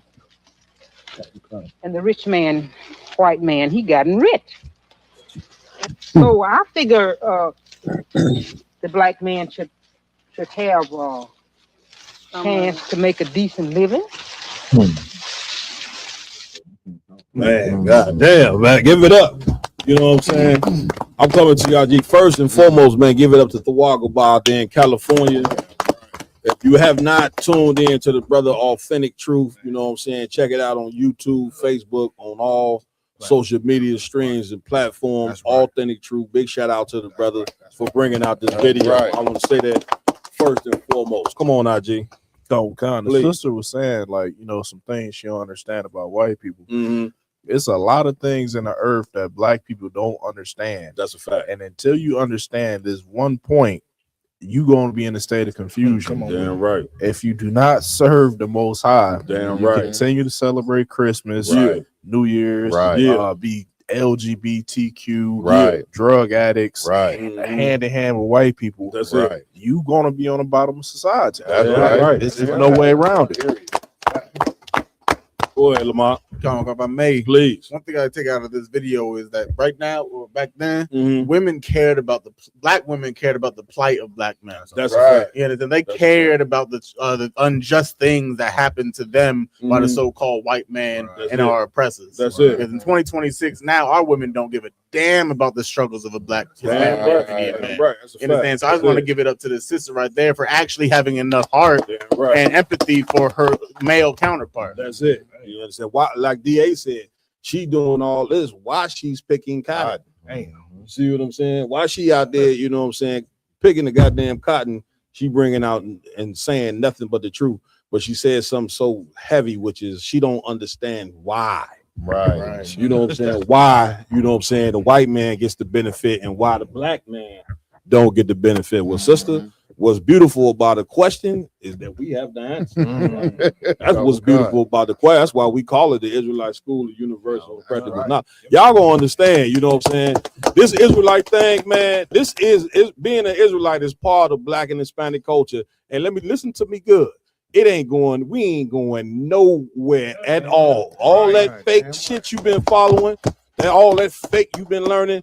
This here is the truth. This where you come sit down and I know you don't like it. I know you don't like the answer. But nevertheless, you're gonna get it whether you like it or not. Do y'all done? Please. If I could, Get in. At the same time, I don't want you saying the sister saying she don't know the answer. Yeah. But a Christian pastor had her ear every Sunday morning. Every Sunday morning, he had her ear. And all they was up in that door was like shine by singing. Amen, Reverend. You know what they get? You know what they get? What they was getting on Sunday morning, and what that black and brown people getting on Sunday morning for the past 400 years. A good show. There you go. A good entertainment. Your preacher is Sambo running across the stage. You know what I'm saying? The way he turned, the way he fixed his voice. you know what I'm saying, is satanic. You Kinda see what I'm with saying? Khan. The doctrine he teaching. He's giving you the doctrine that that the slave master told him to teach. Do you not understand that, black people? Like the doctrine that you receiving every Sunday is a doctrine that comes from the white man. All these preachers that went to what they call a seminary school, well, the man who started seminary school had slaves. You big, dumb, stupid idiot. Right. Yeah, man, give me Deuteronomy 18. Let's go ahead and answer the congregation's question. Well, would you allow me to make one comment? Go ahead, please, get out.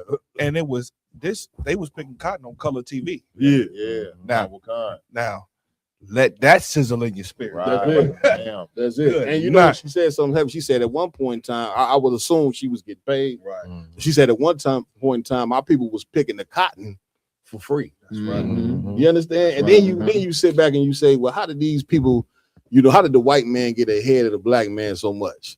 Now, come on, man. Now that's very insensitive to even ask that. You get what I'm saying? Which shows that you just really have the same demon that the white man had. Damn right. The white man had a 400-year head start, dumbass.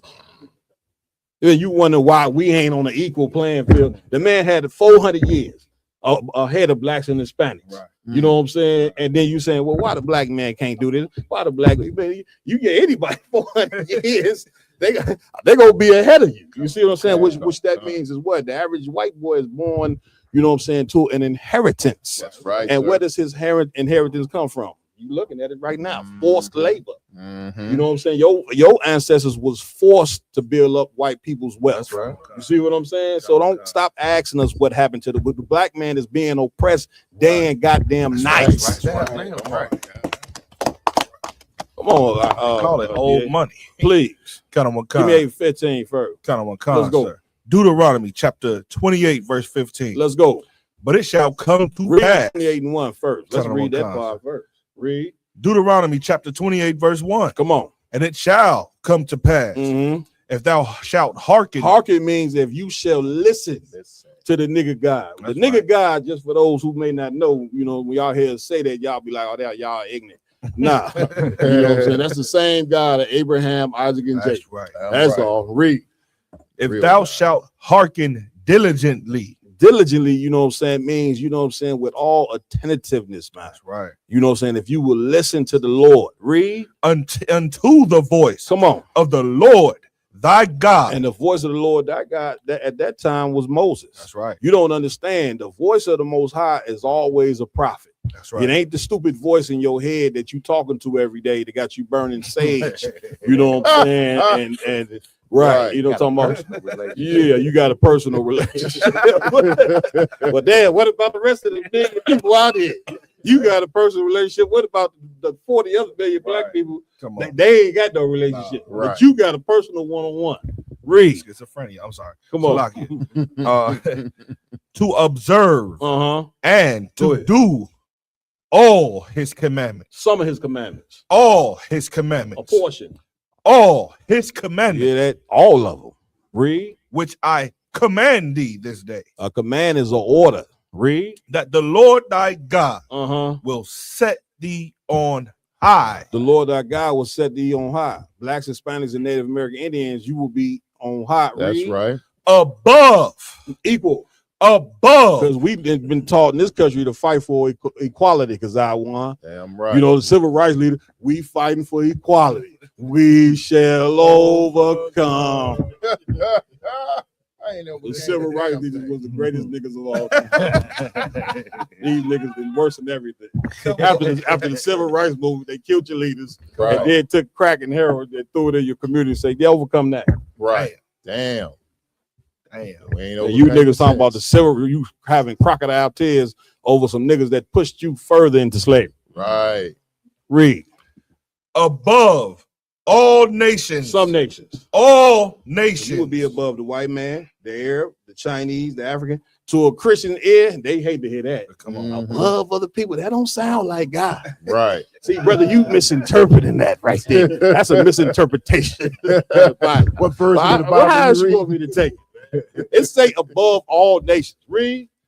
Of the earth. Now take me to 15. Con, I don't want con. Now this and if you read 28 1 all the way to 15, the Lord will tell you all the blessings that we would have That's right. as a people if we will listen to the Lord. Read.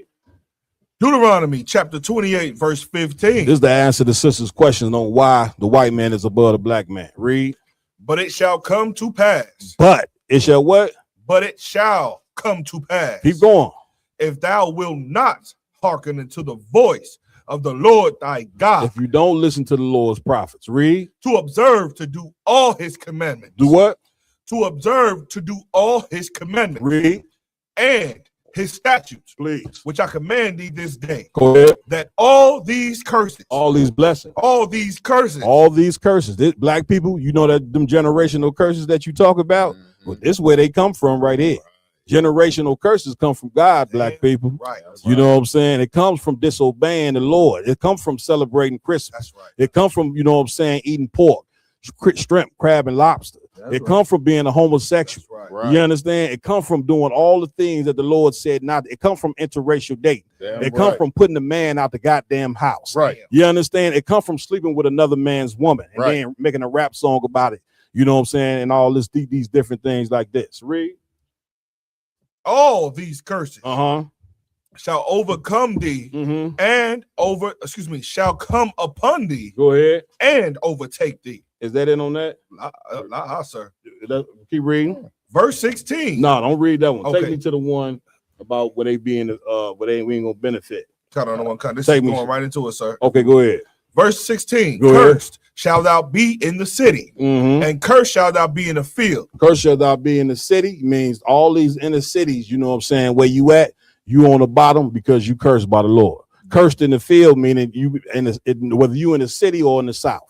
You're in the country. People call it country. The Lord call it the field. That's right. Whether you in the south or the north, you're gonna be cursed. Keep reading. Cursed shall thou be cursed shall be thy basket and thy store. And what? And thy store. The basket and our store, you know what I'm saying? Meaning you're gonna have a store and not benefit off. Right. That basket meaning you collecting things and ain't gonna benefit off of it. Like you never thought in a million years that the life that you've lived in America in the past and the life that you live in now will be written in a book. You never thought that. You understand? But the Lord do what he want to do. You know what I'm saying? You just got to have men to be able to teach you, you know what I'm saying, why we under these curses. Keep going. Any more on that? You want me to drop down to 20? What 20 say? 20 is the meat. Read. Verse 20. The Lord shall send upon thee cursing, vexation, and rebuke, and all that thou settest thine hand to do to do until thou be destroyed. Until thou what? Until thou be destroyed. Everybody get the point, man. Where we going next? Come on. So next up, we're gonna go on to known NFL star Stefon Diggs being charged with felony strangulation and assault. Damn, he didn't strangle Cardi B already? No, he ain't good. Not yet. Let's get the story. It's a video. Patriots receiver Stefon Diggs faces a felony charge of strangulation or suffocation and a misdemeanor assault and battery charge. What's important as it relates to the looming NFL playoffs is what the league does. The Patriots have made it clear that they support Stefon Diggs.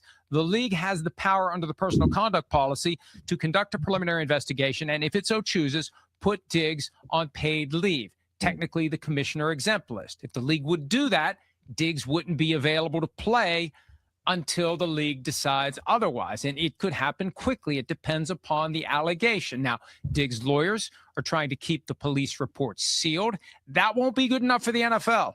They'll want to know what the accusation is so they can make an assessment as to whether or not this is something that requires paid leave.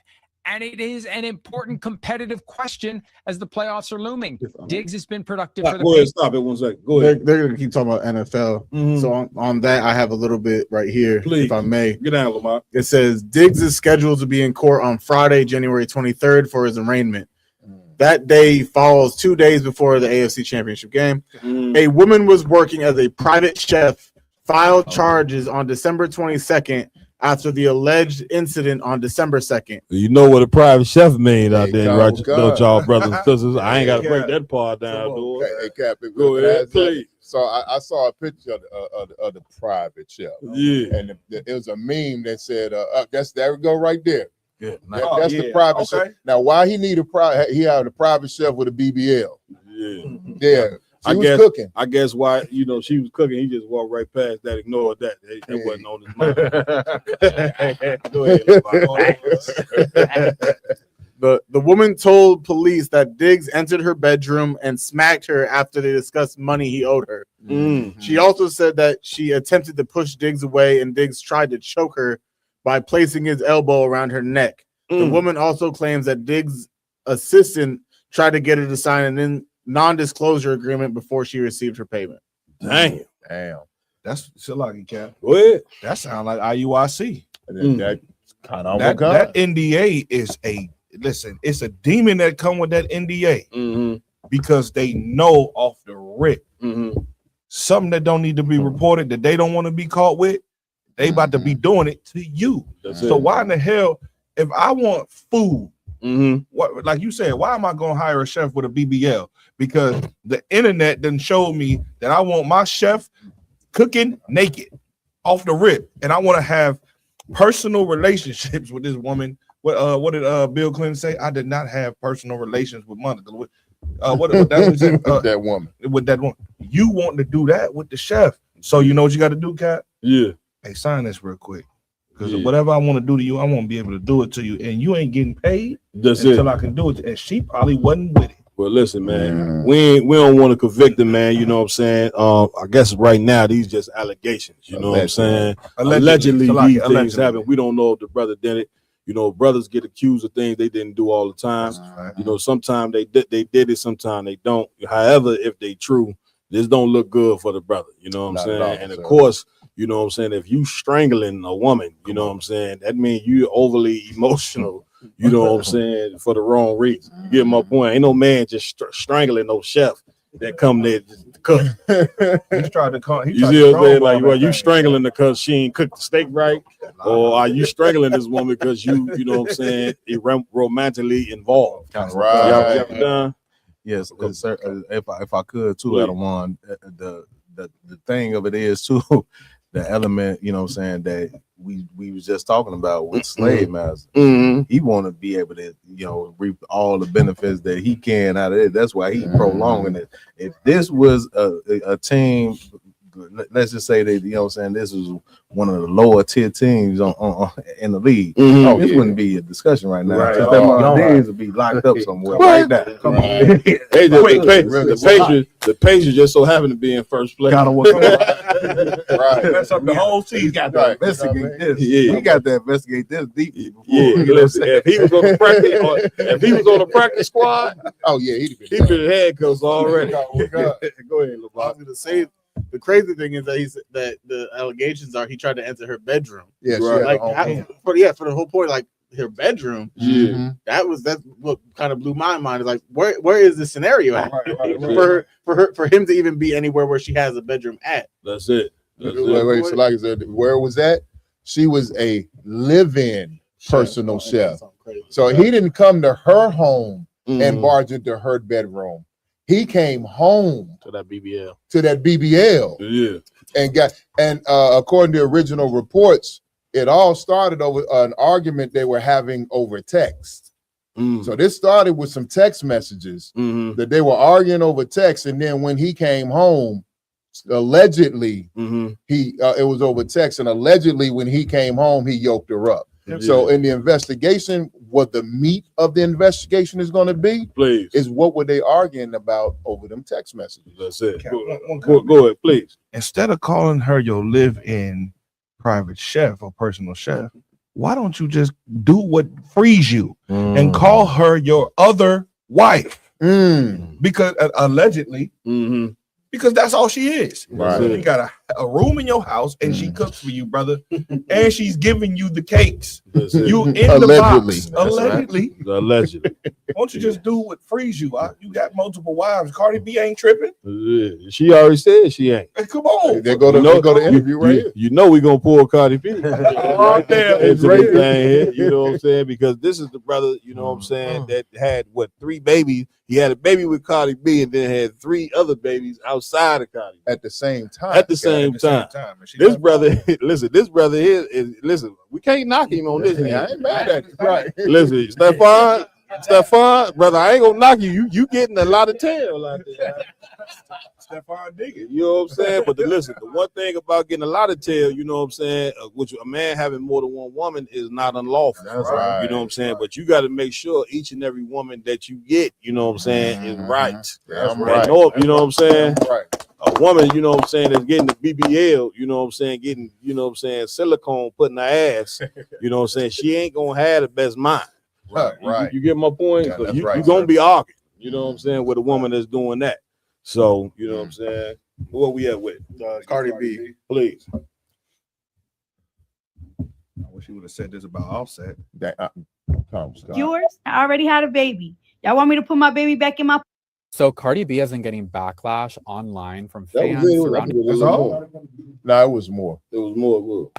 Y'all want me to leave my man? And yours? I already had a baby. Y'all want me to put my baby back in my...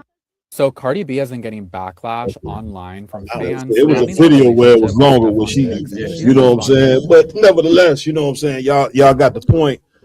Social media, you know what I'm saying? They got on her. You know what I'm saying? Because of course everybody knows this was a woman, you know what I'm saying, that had left the rapper Offset because he had too many women. Right. Just for her to go get with a man that got too many women. But this man, she's not gonna leave. Right. And then that's what she was saying. What y'all want me to take the baby and put it back in my vagina? Then she was like, what y'all want me to leave him? I'm not gonna leave my man. And she don't even understand why people were saying this to her. Right. You see what I'm saying? She got a ton of cash. You know what I'm saying? But not once again, this is a good lesson. Everybody with money don't have intelligence. That's right. Because she don't even understand why people are ridiculing her. Because you know what I'm saying, sis, you left a man, you claim you left a man who had too many women just to go get one that got too many goddamn women. So you you broke up a family and caused a broken home, you know what I'm saying? Basically for nothing, for something that you are now accepting. Right. You see what I'm saying? Which she is the poster child for stupid women, man. Damn right. You know, I'm coming to you, you understand? Like she's the poster child for that. Like if you want a dictionary and put in the dictionary stupid women, Cardi B's face should be up there. God, you see what I'm saying? Because of course, you know what I'm saying, this is what a ton of women have done. You know what I'm saying? She represents so many women that have done that. Oh, yeah, you know what I'm saying? That claim they leaving a man because a man is dealing with more than one woman, you know what I'm saying, just to go get with a man that's dealing with more women than the man that you left. Hey, come on. My yard. Hey, Cap, and if I could, like, Cardi did this before, though. Like when Offset first got quote unquote caught cheating with another chick, she went online and went to bat for him and said the same thing. Y'all want me to leave my man? This is my husband. We married. We got a kid. I'm not gonna do this. I'm not gonna do that. Then she ends up leaving him. You know what I'm saying? So that whole defending him online, she's done that before with Offset. You know what I'm saying? I got you. Right. So this is just how Cardi does. You know what I mean? Like you said, because she leaves. Her narcissism. So what you break it down is her narcissism hasn't kicked in yet on Stefon Diggs. Not yet. Once the backlash keep going, if they keep poking at her and prodding at her and asking her questions, her ego gonna kick in, and then she gonna leave and she gonna go with the next nigga that got more women. And here's the thing: you left a brother because he had a couple groupies. To go with a brother that got, like you said, all these groupies, and at the same time when you were pregnant, he had 3 other women pregnant. Right. So he got 4 kids that was born within the same month or 2. And not just you wouldn't got 3 other women pregnant. Allegedly, he out here strangling them. He out here right. He out here putting the strangulation. Right. Good. He's strangling the live-in chef. Yeah. You know what I mean? And go ahead, Pre. It's like I said, in the law class, I was saying, here's the problem with Cardi B. Even Offset, you know what I'm saying? Him marrying Cardi B, he married, you know, biblically what would be called a whore. You know what I'm saying? And you can't make a whore into a housewife. I don't care who it is. Get a brother. You know what I'm saying? Cardi B was already out there when Offset married her. So that relationship was doomed. And now she done stepped out on him with another man. Stefon, the Lord is not with him because he didn't went and married this whore That's it. and had a baby by her. You know what I'm saying? And the next man, and so on and so on and so forth. So brothers that are out here, listen, Cardi and sisters, Cardi B is not the woman that you want to marry, date, have a baby with, or even lay down with. And sisters, the Cardi B is not the woman that you want to be. Damn You know right. what I mean? Don, get down. If I could too, just to add on what the brother's saying, that one, like, you know what I'm saying, the Cardi B, you know what I'm saying, is gonna make herself look like the victim in this. And then she's gonna go on with another man and repeat this cycle. But what sisters need to understand is this. Like, you know what I'm saying? Like, if you make a commitment, like, you know what I'm saying? Like she did with Offset, right? And make these kids and different things of that. Make a family and make a life. You know what I'm saying? You got to deal with the consequences of your actions. In the Bible, it says that you are to be with your husband to the day he dies. That's You it. know what I'm saying? That's And that's the commitment you make. You got to make that decision from the jump. That's it. Not, That's you it. know what I'm saying? Oh, yeah, I just got lost in the sauce. That's it. You got to make that decision from the jump. That's it. Why you got to be selective about who you choose to give your body to. That's it. Damn right. Get a brother a hand on that. Damn right. Listen, here's the lesson in this for women. Sometimes the grass ain't always greener on Damn the other right. side. Damn right. You see what I'm saying? Like you have issue with a man, which in any marriage, you know what I'm saying? I'm sure her and Offset had some issues. We ain't saying the brother perfect by no stretch of the imagination. Right. But sisters in their ignorance believe that they're gonna go ahead and fix, you know what I'm saying, the problems they having with the man they with in a relationship by going to get another man. What you gonna run into a saying, especially the whole issue with a man dealing with more than one woman. I hate to just tell you, sisters, a man dealing with more than one woman is natural, just like a woman having multiple kids. You see what I'm saying? It's something that is natural. You know what I'm saying? But women believe, you know what I'm saying, that they're hated because a man goes and get another woman. Now, of course, the Offset ain't doing it responsibly. You know what I'm saying? He had a woman, then he goes and get with other women. You know what I'm saying, and throw them away. Right. You know what I'm saying? But goes to show you our shame is constantly before us from not being taught the records of who we are as a people. That's right. You see what I'm saying? So now our celebrities are left to take the fall of the failure of us not having our culture. Right. You know what I'm saying? This is really what really this means is how much we need our culture. That's you get right. what I'm saying? Like the That's brother right. just quoted the scripture and said, a woman is bound to her husband so long as that man liveth. You see what I'm saying? But Cardi don't know that. The Offset don't know that. Stefon Diggs don't know that. Why don't they know that? Because the Christian church is a failure. Damn right. The American school system is a failure. That's right. The minute they took our identity and took our culture, brothers and sisters, they took our soul. That's right. You know, and we are constantly making error after error after error after error because we don't have the knowledge of the Lord. Right. Big shout out to Officer Caryage walked in. Big Bang God. Big Bang God. He got the big white cowboy hat on his head. That's a signal to me that he want to go out and holler at some women tonight. Remember how Lionel used to throw that sword in there and you see the line? Oh, okay. Lionel needs some help. Milwaukee prepared to stay a little bit longer. You see what I'm saying? You seen him walk with that big fat head? That mean he on some Mac in the night. He on the Mac? Northern Tribe Mac. Now listen, I'm telling you. Where we at with it? You know what I'm saying? It's a lot. Next up, we're gonna go over Pastor Jamal Bryant. He's gonna respond to the backlash about his wife's appearance. Man, didn't Cuz from Baltimore tell him don't come down this block no more? They told him. He sure told. What was his name? Oh man, what's it called? Something G something.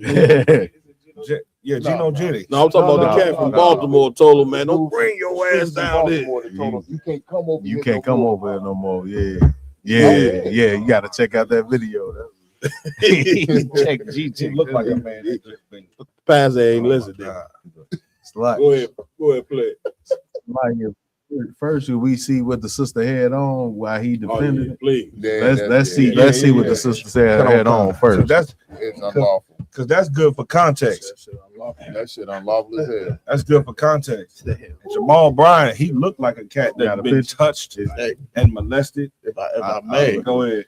Just this photo alone with him with the Black Power and the Christian cross inside of it is crazy work. You can't have Black Power and Christianity at the same time. They just don't even go together. That's the Israelite effect. Go ahead, I'm sorry. That's the Israelite effect. That's the Genesis effect. Right. You understand? That's oil and water together at you know what I'm saying? Together. Right. Jamal Bryant, he used to get touched by Eddie Long. He used to get touched by Eddie Long, right? I sent it to you. Then Jamal Bryant get sent to school from Eddie Long, right? Well, he took over Eddie Long's church. There you have his church that he's over right now. That's Eddie Long's old church. Take a look at him, and any man who's a real man of God and a straight heterosexual man can tell he been swallowed up. Yeah, Go ahead. I was gonna say that look like pearls on his the jacket. If I ain't mistaken, that might be pearls. Oh, he got pearls. He clutch them too. He gonna clutch. And this is who you giving your cash to: Black, Hispanic, and Native Indian women. Right. You'd rather not bring your husband. You know, to give your husband the reverence over you. That's insane. And then you'll give a cat like this reverence over you, who really don't even have control over his own wife. Who really, I think, cat, the wife that he got is for show. It's for image. That's what it's for. It's not a real wife. He probably go home and sleep in his room, and his wife got her room. I'm telling you, man. Listen, he ain't tapping he ain't hitting no women. That's why she. Y'all played the whole video. Live, we wanted to wait till you got back. They were trying to put the picture of what she had on. Prior to playing the video. Well, go ahead and play the video. Y'all get the picture after that. Y'all got it? Go ahead. It's unlawful. Play the video. Oh, yeah, go ahead. Y'all got to listen to the engineer. Engineer, you go ahead, right? He just said, "No, don't let him prove it." Oh, okay. To get this straight, I needed to deal with it head on because the other day the internet went crazy about a dress my wife had on. Now, they didn't say anything about the $4 million that was raised for the United Negro College Fund. They never mentioned that she prayed until heaven came down. They never said anything about this was the largest fundraiser for for HBCUs in the country. But insecure, jealous, petty, small-minded people got in their feelings and set up a false barometer of holiness based off of a dress. Now you got to help some people because some people have embraced the full knowledge of ignorance without any assistance for understanding. The dress was not see-through. The dress was flesh color. But because you ain't never been nowhere and ain't never been exposed to nothing, listen to them hoes. Right. Them hoes with it. They need an excuse too. I needed to set the record straight. Y'all don't like this. I need to set the record straight. I bought the dress. Good, nice. Hold up, wait. I don't care whether you like it or not. She ain't mad to y'all. She mad to me. I need. Where we going now, Cap? He wearing a dress, Cap. He wearing a dress. He wore it first. Can we go to First Peter's, Cap? Please. Con, sir. Look, Cap, there goes the chair. Oh shit, no. Excuse me. Oh man. Yeah. Flesh color. Yeah, right. What? Flesh color is crazy. Why would you even want the? I'm sorry. Yeah. Go ahead. What you was gonna say? I'm about to say, why would you even want the appearance of being nude under this dress? The scripture say abstain from even the presence of looking evil. You know what I'm saying? He's saying it ain't a see-through, but the point of the dress is that it looked like a see-through. And I bet you did raise $4 million with her dress like that. If a stripper can go on the strip, if a stripper can go, you know what I'm saying, to Magic City and make 50,000, you know what I'm saying, ass naked.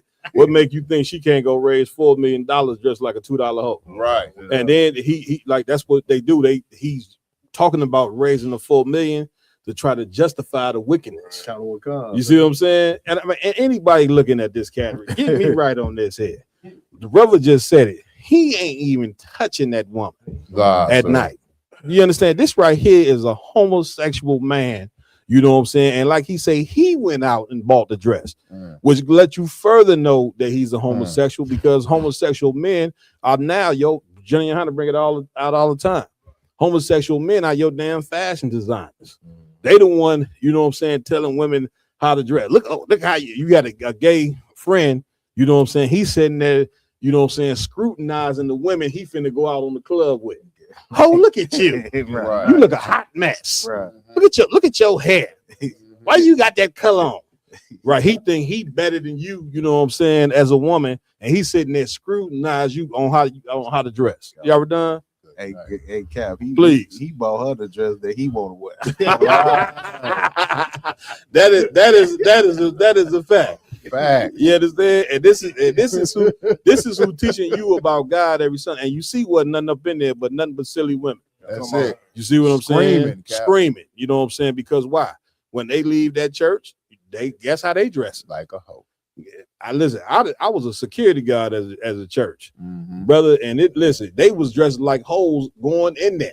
Hey, come. You understand? I was fully in the world, so listen, I'd never missed a day at work.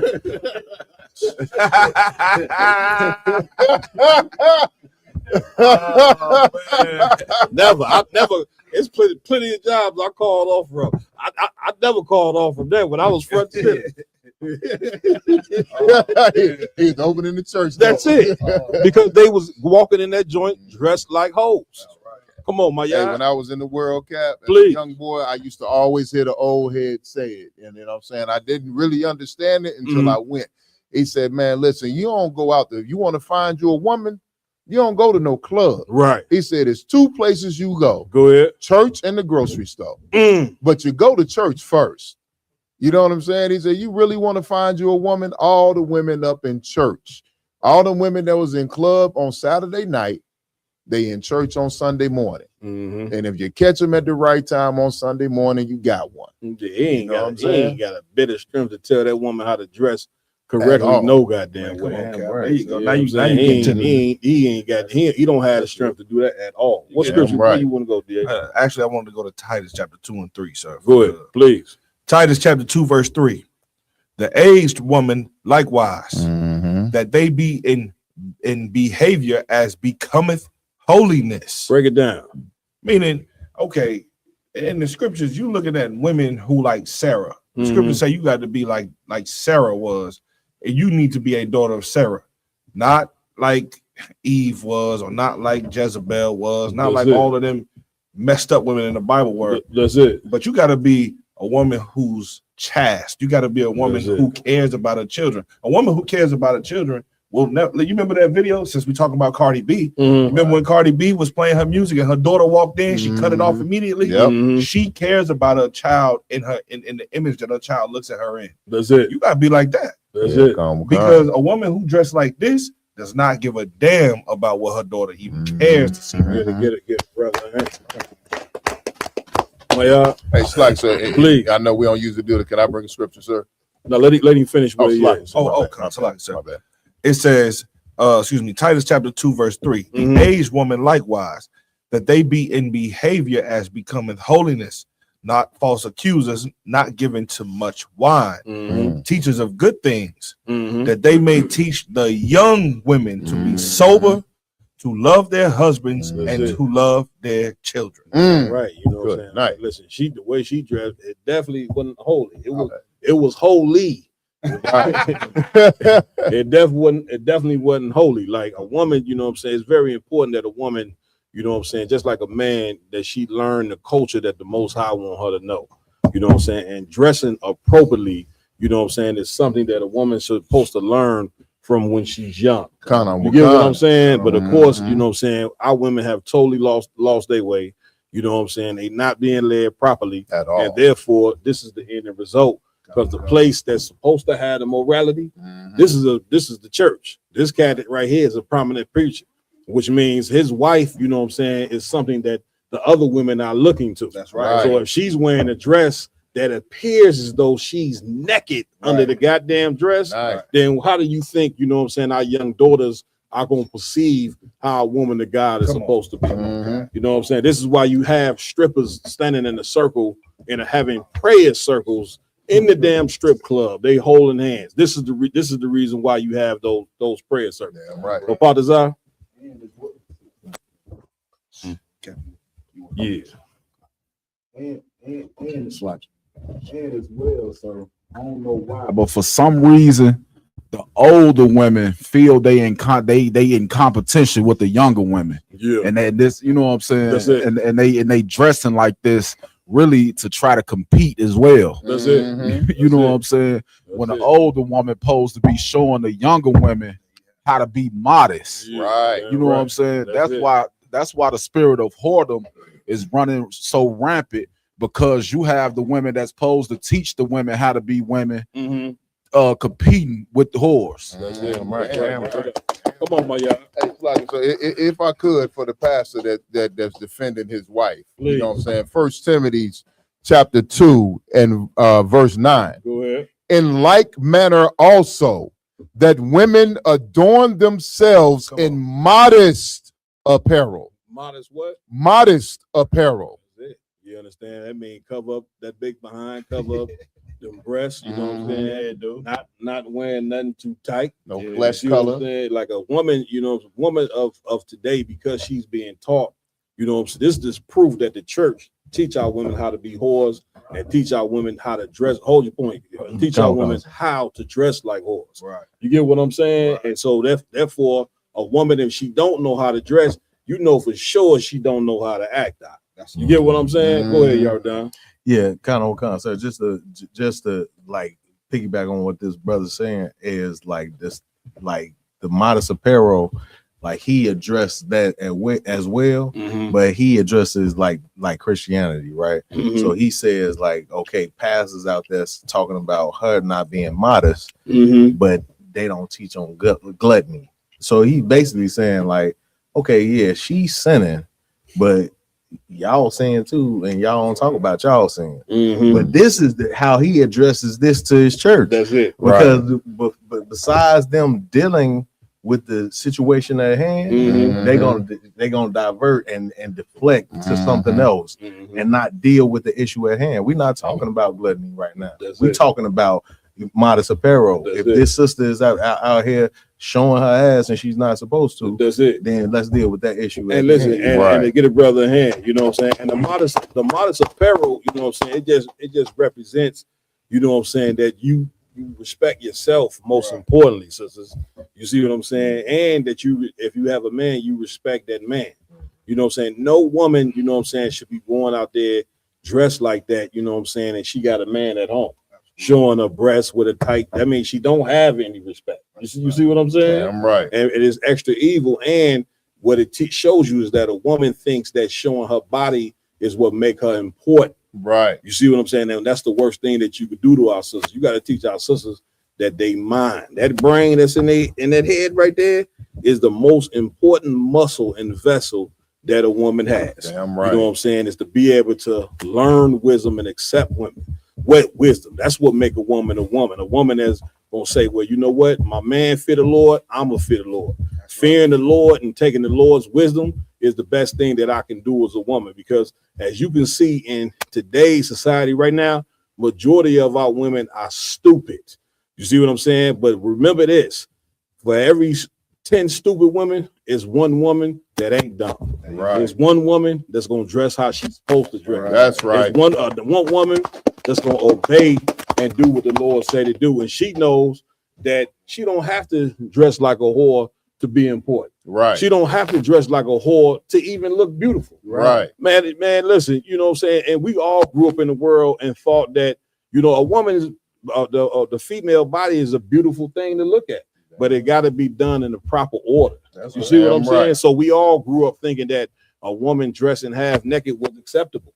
You know what I'm saying? But like the scriptures say, when I was a child, I thought as a child, but when I became a man, I thought as a man. I'm paraphrasing. So now, us being men of the Lord, man,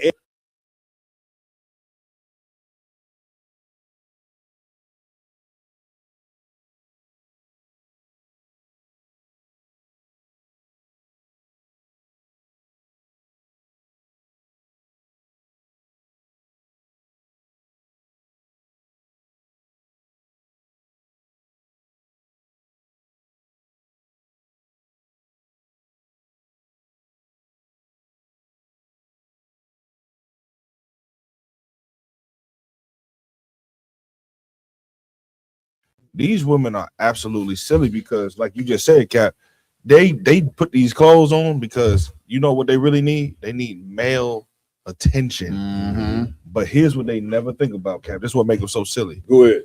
They don't think about all the males who they're attracting. That's it. They don't think about the predators. The wrong attention. Come on. That's the attention that you brothers and sisters ain't thinking about. You ain't thinking about that attention that's gonna have you in the back of a van, you know what I'm saying, being sold, you know what I'm saying, into a damn sex trade as a sex slave. That's the intention. That's the attention that you're not thinking about.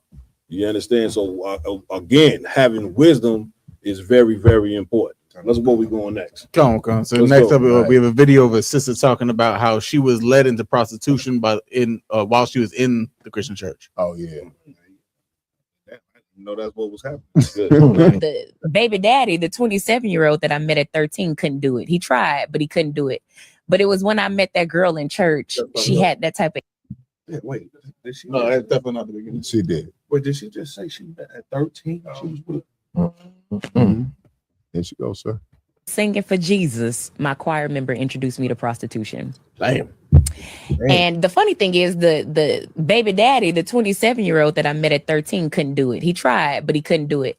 But it was when I met that girl in church. She had that type of influence on me. And so I ended up running away from my grandparents' house and moving in with my choir member, who not only opened up the door for prostitution, but she introduced me to drugs. I ended up getting addicted to cocaine and ecstasy. And so from 15, 16, 17, I started stripping. I started prostituting. I was selling dope at this point, and I was addicted to it. And if that wasn't bad enough, while I was in the nightclub, some porn stars came in. And I knew who they were. They were famous, very well known in the Black community. And I thought I was just going to say hi, but that conversation ended up changing my life. And one of the young ladies said, "Have you ever thought about doing porn?" And I said, "Absolutely not. You know, I've seen it a couple of times. You know, I watched it. You know, the Saints be watching porn. But I've seen That's what it." they say, allegedly. The Saints be watching. Hey, wait a damn minute. The Saints be watching porn. So I seen it. I seen it. Look But at I him. didn't want to Look do at it. him. You know what I'm Okay, saying? praise the Lord. I definitely saw it and knew who they were. Never imagined, even though I was already in that lifestyle, I never imagined taking it that far. But she said something that just kind of changed my world. She said, "If you think you're making money now, you haven't seen anything yet." I made $30,000 in 1 month. What's your name and where we going? Well, it's like, sir, as you pointed out, first off, when she said what she said, that host, not only does he got that bug, he definitely got that bug. but he watched bug porn. You listen, you see what he did? Look, what she said, he went to cover up like he had some breasts. He cuts his pearls. I mean, boy, oh boy, go ahead, my y'all. Yeah, and that's the problem with the Christian church side. You know what I'm saying? All the degenerate behavior that you want to display in the world, you know what I'm saying? You can cover yourself with a false sense of holiness by being inside of that Christian church, by being a pastor, by being a deacon, by being a choir director in the choir, and by being a praise dancer. You know what I'm saying? That sister, everything wrong that she learned in the world, she just confessed she learned in the Christian church. She said it. You know what I'm saying? Choir, the proof was in the pudding. You know what I'm saying? She said her choir member introduced her into prostitution. You know what I'm saying? And then once she got into the prostitution, it went a step further, you know what I'm saying, to where she got turned on into porn. So now, if I could, sir, please don't forget the drugs. Because that's what they need to get your mind to be fragile. And they gave her drugs at a young age. So by the time she was 13, 14, she said she started this at 13. By the time she was 15, she was doing cocaine and ecstasy. And if anybody knows what ecstasy does to you, this is a mind-altering drug that will put you at all your inhibitions are gone. I don't give a damn what you think. Your inhibitions are out of there. So that thing that you say, "Oh, I have a boundary against this," you'll be doing it at a high rate because you are on ecstasy. To give that to a young mind, 15 years old, people ain't grown till they 25. Hell, scientifically, the human brain is not mature until you're in your 20s. Right. So to give somebody ecstasy and put them in an environment of a sex worker, you understand, in the Christian church. So not only are you giving them drugs and you giving them now you putting the Christian church into it too. You see what I'm saying? Which is here's the number one thing they're gonna go to, Cap, if I could. Please. Nobody's perfect. Oh wait. No, y'all done? If I could, sir. Somebody, while you do real quick, somebody get for me. You can't serve God and mammon. Oh, Con, I was giving that up, Cap. It was a wise man, you know what I'm saying? He made a post on Facebook, you know what I'm saying, not too long ago, you know, said that a demon ain't gonna tell you they're a demon. Right. You know what I'm saying? It's gonna dress itself up like it's something, you know what I'm saying, like it's something good. That's it. You know what I'm saying? Like you know what I'm saying, your choir member. That's you it. know what I'm saying? Like the person that like the Christian church. Like the Christian church. The Christian church, you know what I'm saying? They speak when we say that the Christian church is the house of Satan. People expect for the church members to come out and say this is the house of Satan moving forward. You know what I'm saying? Like you expect them to have a cross out there and say, "Come on into the demon, huh?" Right, the demon church. Like that ain't how it go. You know what I'm saying? They're gonna front like they God. Right. You know what I'm saying? You heard what they said. You heard what the homosexuals said. The saints do watch porn. You hear him say that? I heard him, God. That's what he said. The saints watch porn. You get my point? But again, they constantly telling you that the church is the house of God. When you gotta, once again, what did Christ say? You should know them by their fruits. You gotta look at what an institution produces to know whether they serve God or not. And we've been looking at what the Christian church been producing for over 400 years. Right. And the Christian church don't produce nothing. Godly. That's right. You understand? All these rappers who out there rapping about unaliving and sleeping with another man's woman, what religion they come from? Oh, they Christians. You understand? These women who rapping about being whores, Gorilla. You know, Gorilla, what she tell you? She grew up in the church. I think she a pastor's daughter, if I'm not mistaken. She a pastor's daughter. You understand? Yeah, she I believe so. Somebody check the records on it. You should see her sister. You ever seen Glorilla's Oh, sister? that's right. Terrible dyke. Go ahead. A terrible dyke. Yeah. It just goes to show if she's a pastor, you said daughter. Yeah.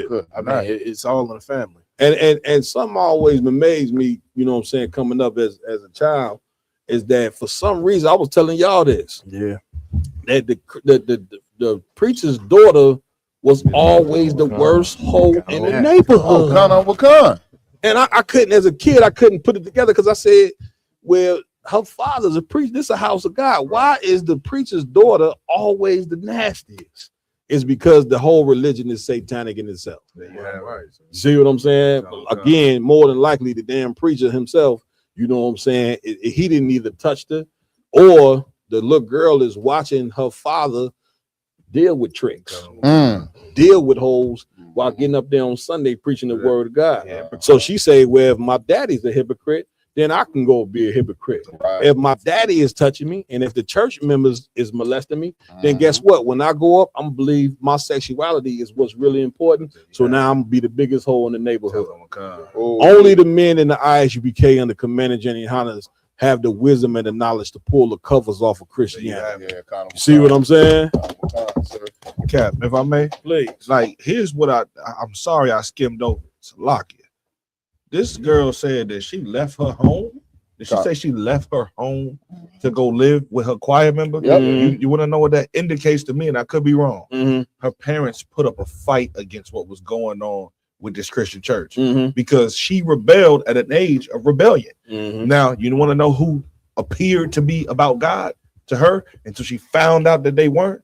The Christian church. You know what? You should be, you know how they talk to you all calm and it's damn near like child protective services. Right. They act like they're your friend to get you boxed in, put you in a situation you ain't supposed to be in. That's it. Because they know your mind is naturally, some kids are actually golden. Like, give it up to Captain Mama Quad. His kids to me, absolutely golden.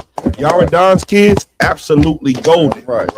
You Your understand? kids, Kazai won, absolutely golden. Rama won, absolutely golden. That's it. Brothers raise really good children. That's it. But then some children reach a point where they feel like they need to belong to the world. That's it. That's You it. see what I'm saying? That's And the it. Christian church is there like predators to prey on them and to bring them over to the drugs. That's it. To bring them over to the hypersexuality. That's it. I couldn't believe I missed that. Well, she said it. She said she got introduced, you know what I'm saying, to being a, what was it, prostitute through her church. Yeah, Hey, so like I said, and it's heavy. And just to piggyback on what you said about the pastor's daughter. Yeah. So I'm gonna take it to a world famous pastor, Creflo Dollar. Go ahead. I don't know if y'all remember about 10 years ago or so, he was facing allegations of child abuse because he strangled his daughter. This not allegedly.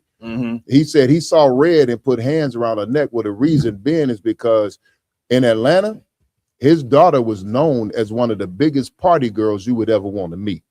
You know what I'm saying? Now Creflo Dollar, worldwide famous, mega church, you know what I'm saying, multi-million-dollar mansions. He raised up to, what was that, $6 million to have a private jet from his congregation. And before all of that, though, he was facing allegations of child abuse because he put hands on his daughter because she was going out in Atlanta drinking, drugging, and having all types of illicit intercourse with whoever she chose to, sir. If I could just add one key point to that, Salaki Cap. This daughter was 15 years old. That's How old was right. she? 13. She was 13, but when she got into drugs, she was 15. She was fully into prostitution. I'm looking at the joint right now. Daughter's daughter. He was arrested after his 15-year-old daughter called 911 and allegedly he choked, punched, and hit her with a shoe during an argument over whether she could go to a party. And you want to know why she felt like she can go to a party and you can't say shit about it? Because what you just say, Cap, she see her father do the most egregious things all the time. And she know he a hypocrite. So how dare you say something? You know what? I'll expose you. Exactly. I know what you're doing on the low. Exactly. She got leverage on him. Right. At 15 years old. Right. He whooped on her. Give me that scripture, my sir. Because I want to pull this scripture because what was so heavy. And we don't last point on this, that we're gonna move on to the last joint. Right. She said at the end that she basically boasted about it why she did why she went from the prostitution, you know what I'm saying, to the porn. You know what I'm saying? She said she was the money. She said that proudly, which once again, which is what religion and what the Christian church is all about. They ain't in there worried about serving no God. Right. You know what I'm saying? What they ain't in there serving day and night is money. That's what they serving. And we're gonna read it right here. Come on. Go ahead.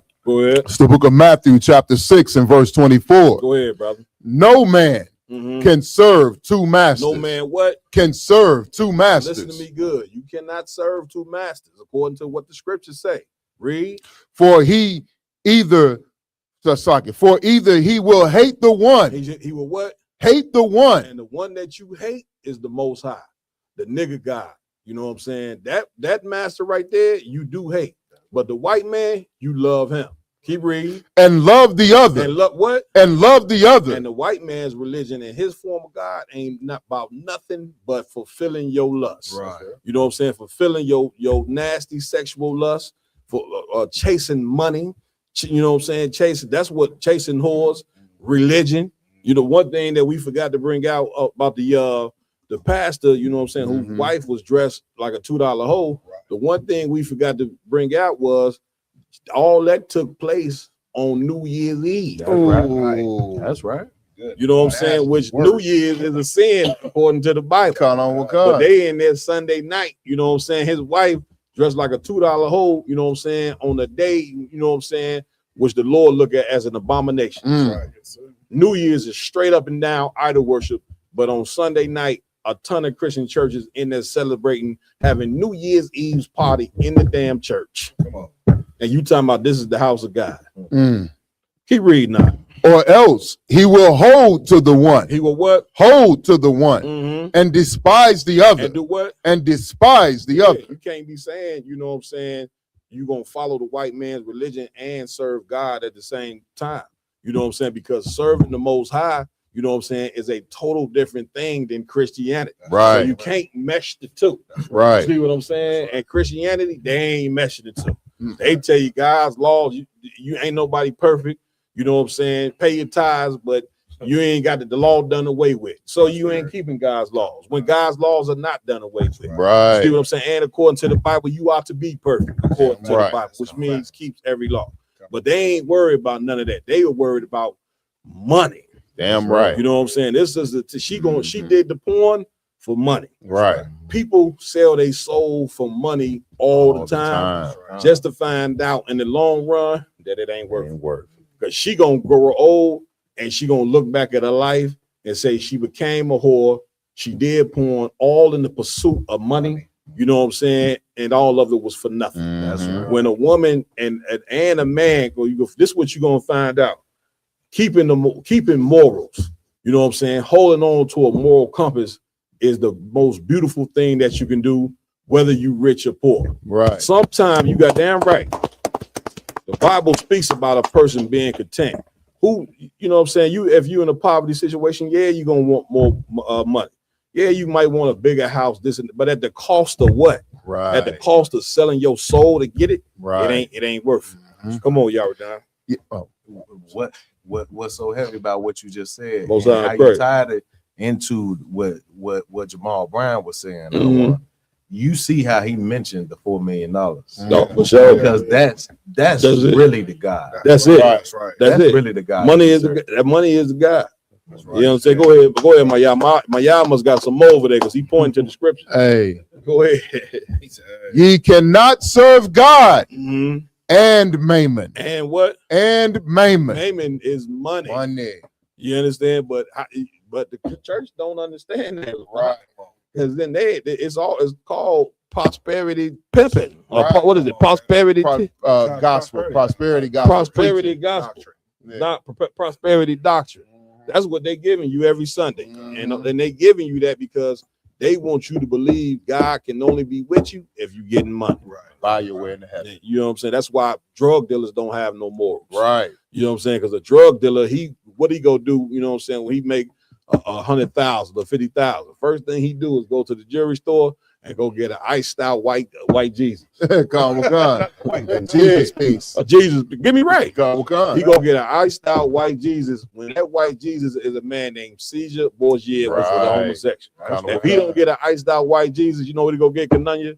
An iced out cross. You see what I'm saying? When the damn cross, you know what I'm saying, is a symbol for murder incorporated. That's God right. damn it. The Roman Empire used to hang black people on the goddamn cross. And this is what you saying.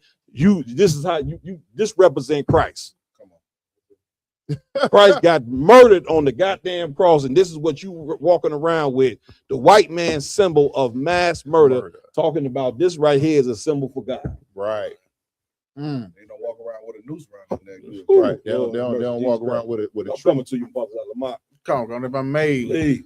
like instances like this make it because the Christian church always says, "Come as you are," and all that nonsense. Because you're able to do as much wickedness as possible, come to the church on Sunday, and it all gets absolved. Mhm. You understand? The same way we just watched this, that one corn star, Lily Phillips, the one that had sex with 1,100 men in 12 hours. She just went and got baptized. Right. You understand? Just recently. And now all that whoredom and all that evilness just got washed away in the Christian church. Who would want that box? Something simple. Oh, I know who want it. You know who's that, sir? Who wants that, sir? Kanye West. Oh, that's exactly what he wants. Some simple-minded Jake. Listen, Kanye West wants his fantasy out. His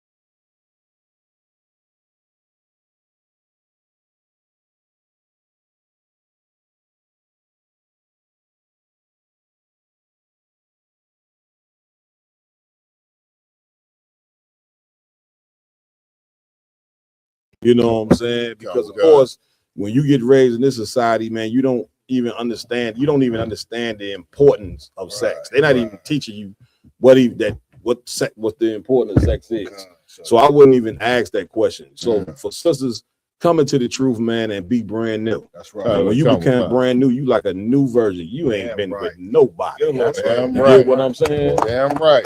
For you a brother, you know what I'm saying? This is why you take your time, you know what I'm saying, with a woman, make sure a woman, you know what I'm saying, fears God most importantly, brothers. Right. It's so easy to be sucked in by a pretty face and a big behind and all these different things, but it's so easy to fall into that when you're driven by your lust. Right. But when you driven, you know what I'm saying, by the Holy Spirit, you're gonna pick otherwise. You're gonna be wise and you're gonna use discernment when you pick a woman and not be driven by your lust. Damn right. You see what I'm saying? Where we at? Was that on that, my yard? Con on what kind? Man, listen, man. We got one more? Just one more if you want. Man, nah, we listen, it's been already a hell of a show. That's right. You know what I'm saying? Give it up. Right. These brothers talk way too much and we done went way over the time. We're not even gonna be able to get to the show because they didn't just talk way off the show. He ain't like that. You know when you invite Kevin. Man, I already know. You know what I'm saying? Man, it's been one hell of a show, man. We did our thing, man. Rocked it out, man. We're gonna do the same thing next week. Round table with truth. You know what I'm saying? Right. And again, in a couple of weeks, man, we're gonna be down in the Natty. You know what I'm saying? Right. On the 17th. We're gonna go down there with Captain Napatazar, rock that thing out. You know what I'm saying? But no further ado, I'm gonna pass it over to Lamakiala for announcements. If I could, since Cap just took, part of my announcement, make sure to go follow, like, and share, subscribe to All Round Table of Truth, social media pages, Real Nigga Diversity, you understand? Go cop a shirt, go cop a Real Nigga Diversity jacket from Yara Don, you understand? Make sure to go do all that. Like Kamal Quad said, we will be in Naptown. You understand? Under Captain, not Naptown. Cincinnati. You keep saying Natty, Naptown.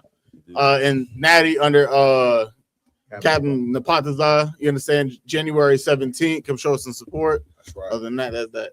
All right, give it up. If I could say, please, the water for y'all having me. I know. Listen, man, it's an honor and a privilege to always come. Chicago, my home, ain't gonna lie to you. Right. So whenever I can get the opportunity, whenever they let me off that slave, I'm coming. You see what I'm saying? To be around Captain Mama Quad and you heavy hitting brothers in Chicago, man. I be missing you, brothers. Milwaukee, man, we miss you, brothers. The water for having us up here. Always the best hospitality ever. Right. If I could, Cap, please. Just before Captain DeBar leave, I just want to let everybody know the ISUPK are real heroes. You know what I'm saying? Right. Captain DeBar Mob is out there literally, physically saving lives in Milwaukee. You know what I'm saying? He made the news saving the life of an elderly man who was on the missing list. Right. Give it up.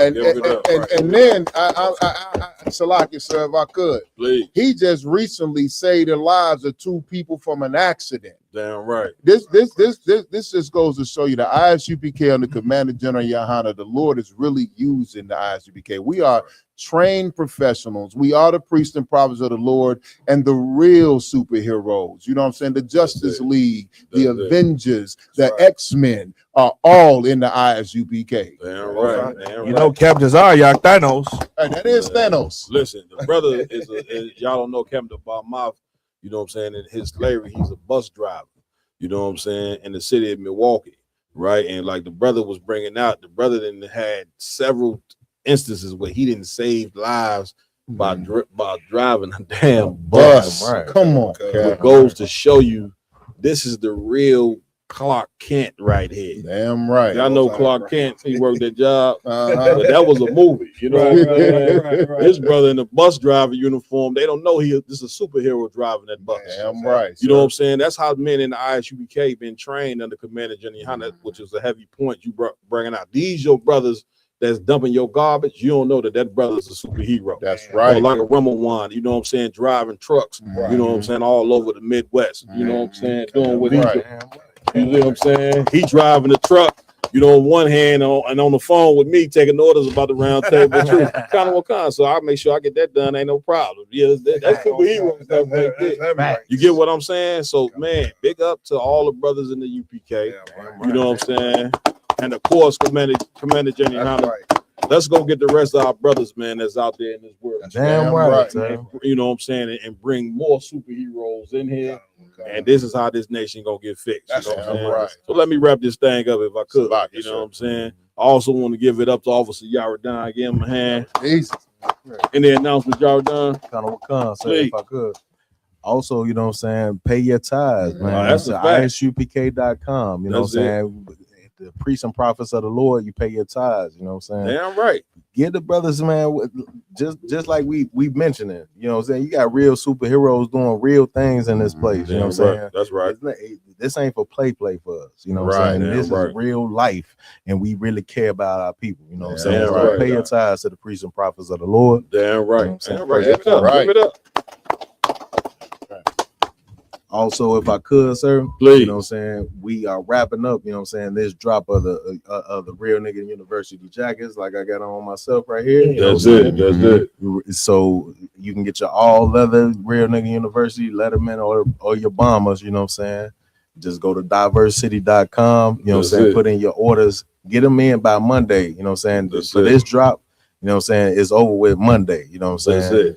Then you'll have to wait to Passover to get your joint if you don't get your joint in this. If I don't get mine first, everybody gonna have to wait anyway.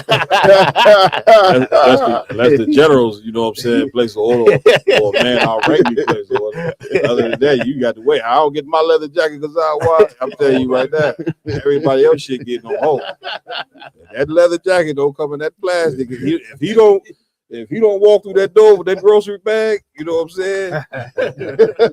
You can have a bag for car yard or whomever. I'm gonna say, brother, take that bag right on back to the car. I don't give a damn what colors you got. No, hey, was that it? Yeah, you know what I'm saying? Also, I want to give it up to Officer Iwalam. Any announcements, Iwalam? Please. All right, Israel. It's January 2nd. That garment ain't gonna make itself. The plane ticket ain't gonna pay itself. The hotel. Make sure you get your affairs in order for Passover. Damn right. Which brings the point. Everybody is to pay a Passover fee. Damn right. You understand? Matter of fact, pass the mic to Mapatazak because he can explain the Passover fee. Give him the mic. You know what I'm saying? He did it. He made a video, hell of a video, explaining the Passover fee. Give everybody to break down on that fee. Khan, sir. You know what I'm saying? I just brought out, you know what I'm saying, how Commander General Hunter has kept the price of Passover at $200. Damn right. Even with inflation. You know what I'm saying? Inflation don't happen in the ISUPK. Damn, you know what I'm saying? Right. So you know, we got a week worth of festivities going on in Houston, Texas from April 1st through April 6th. You know what I'm saying? For adults over the age of 17 is $200, and under the age of 17 it will be free. You know what I'm saying? Commander General Hunter eats that cost for anybody under the age of 17. Damn right. Give it up. And listen, make no mistake, because a lot of people get to be crying about the 200.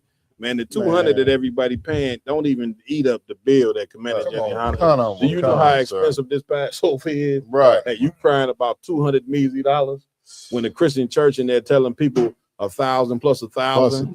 Cause they closing the doors and lock you in there. Telling niggas to lock the door. Strong going right. I was not telling you. When I teach class on Wednesday, I'm telling you, give me a bottle of strength. I'm start saying, I just lock that door. I said lock the door. I ain't let nobody out. Control that. You done. Nah, you know what I'm saying. So man, pay that 200 fee. He joking, man. y'all. He joking. We got events, man. Wednesday, we got events Thursday, events Friday. Saturday, and Sunday. The $200, man, don't even make it. The price of the 200, the price the enjoyment you're gonna receive for the 200, it ain't even no number on it. Hey, see what I'm saying? Sir. The brotherhood and sisterhood and the togetherness with blacks, Hispanics, and Native American Indians. Yes, sir. The three, you know what I'm saying, sources of people that the white man hate, we all coming together in one unity because we are one people. Damn right. See what I'm saying?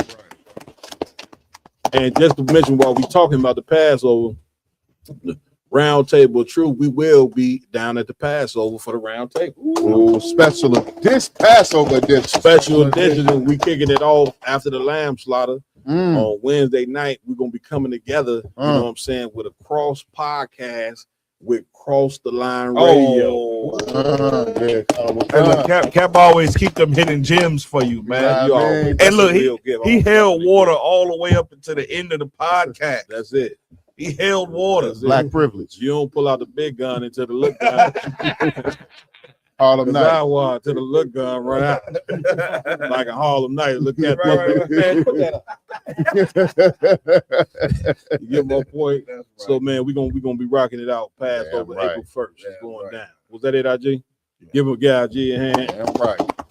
Also want to give it up to Officer Maya. Any announcements, Maya? Hey, Connor McCon. Please. Hey, Sluggy, no matter where you at in the world, you know what I'm saying, go to isupk.com because the ISUPK is international. That's right. Find a local school in your area. You know what I'm saying? Attend class Monday through Friday, Monday through Saturday. You know what I'm saying? Monday through Friday, 7 to 9. And then on Saturday from 10 to 11, wherever you are, we have the Sabbath service. Tune into the Sabbath service every Saturday where you're going to get these proper scripture breakdowns. You know what I'm saying? We give you the Lashwan Kodash, which is the Holy Tongue, which is our original language. We give you the English translation. Then we give you a scripture breakdown so you can understand what you're hearing and get an example and understand real Black history. That's right. Also, you know what I'm saying? Call. I'm not gonna get a number right now because I don't want to flood his line. But for all of those that are attending the all Black party during the Sabbath service, you want to call for the babysitting service ASAP. That's right. You know what I'm saying? For those that attended the Passover and the Black party last year, it's the same number. Call that number. We got commercials dropping very soon. Pay your Passover fee. Call to get the babysitting service for the all Black party. Come down and enjoy the ultimate Black and brown event on the face of the planet. Damn right. Give it up. Give it up. You know what I'm saying? And since you won't give the number, I will. Yeah. 708 2. No, let me stop. I just couldn't remember. Right. They'll also give it up to our technical team doing what they do every week, man. Right. Officer Ramawan, give him a hand. Officer Raskara, that's right. Give him a hand and give him some on top of giving him a hand. All right, you understand? With that, there's too many brothers. I ain't finna announce all y'all, not tonight. You know what I'm saying? There's a ton of Blacks, Hispanics, Native Indians right here. You know what I'm saying? With that, I'm Captain Mal Quad, under Commander Jenny Hanna. We'll see you next week.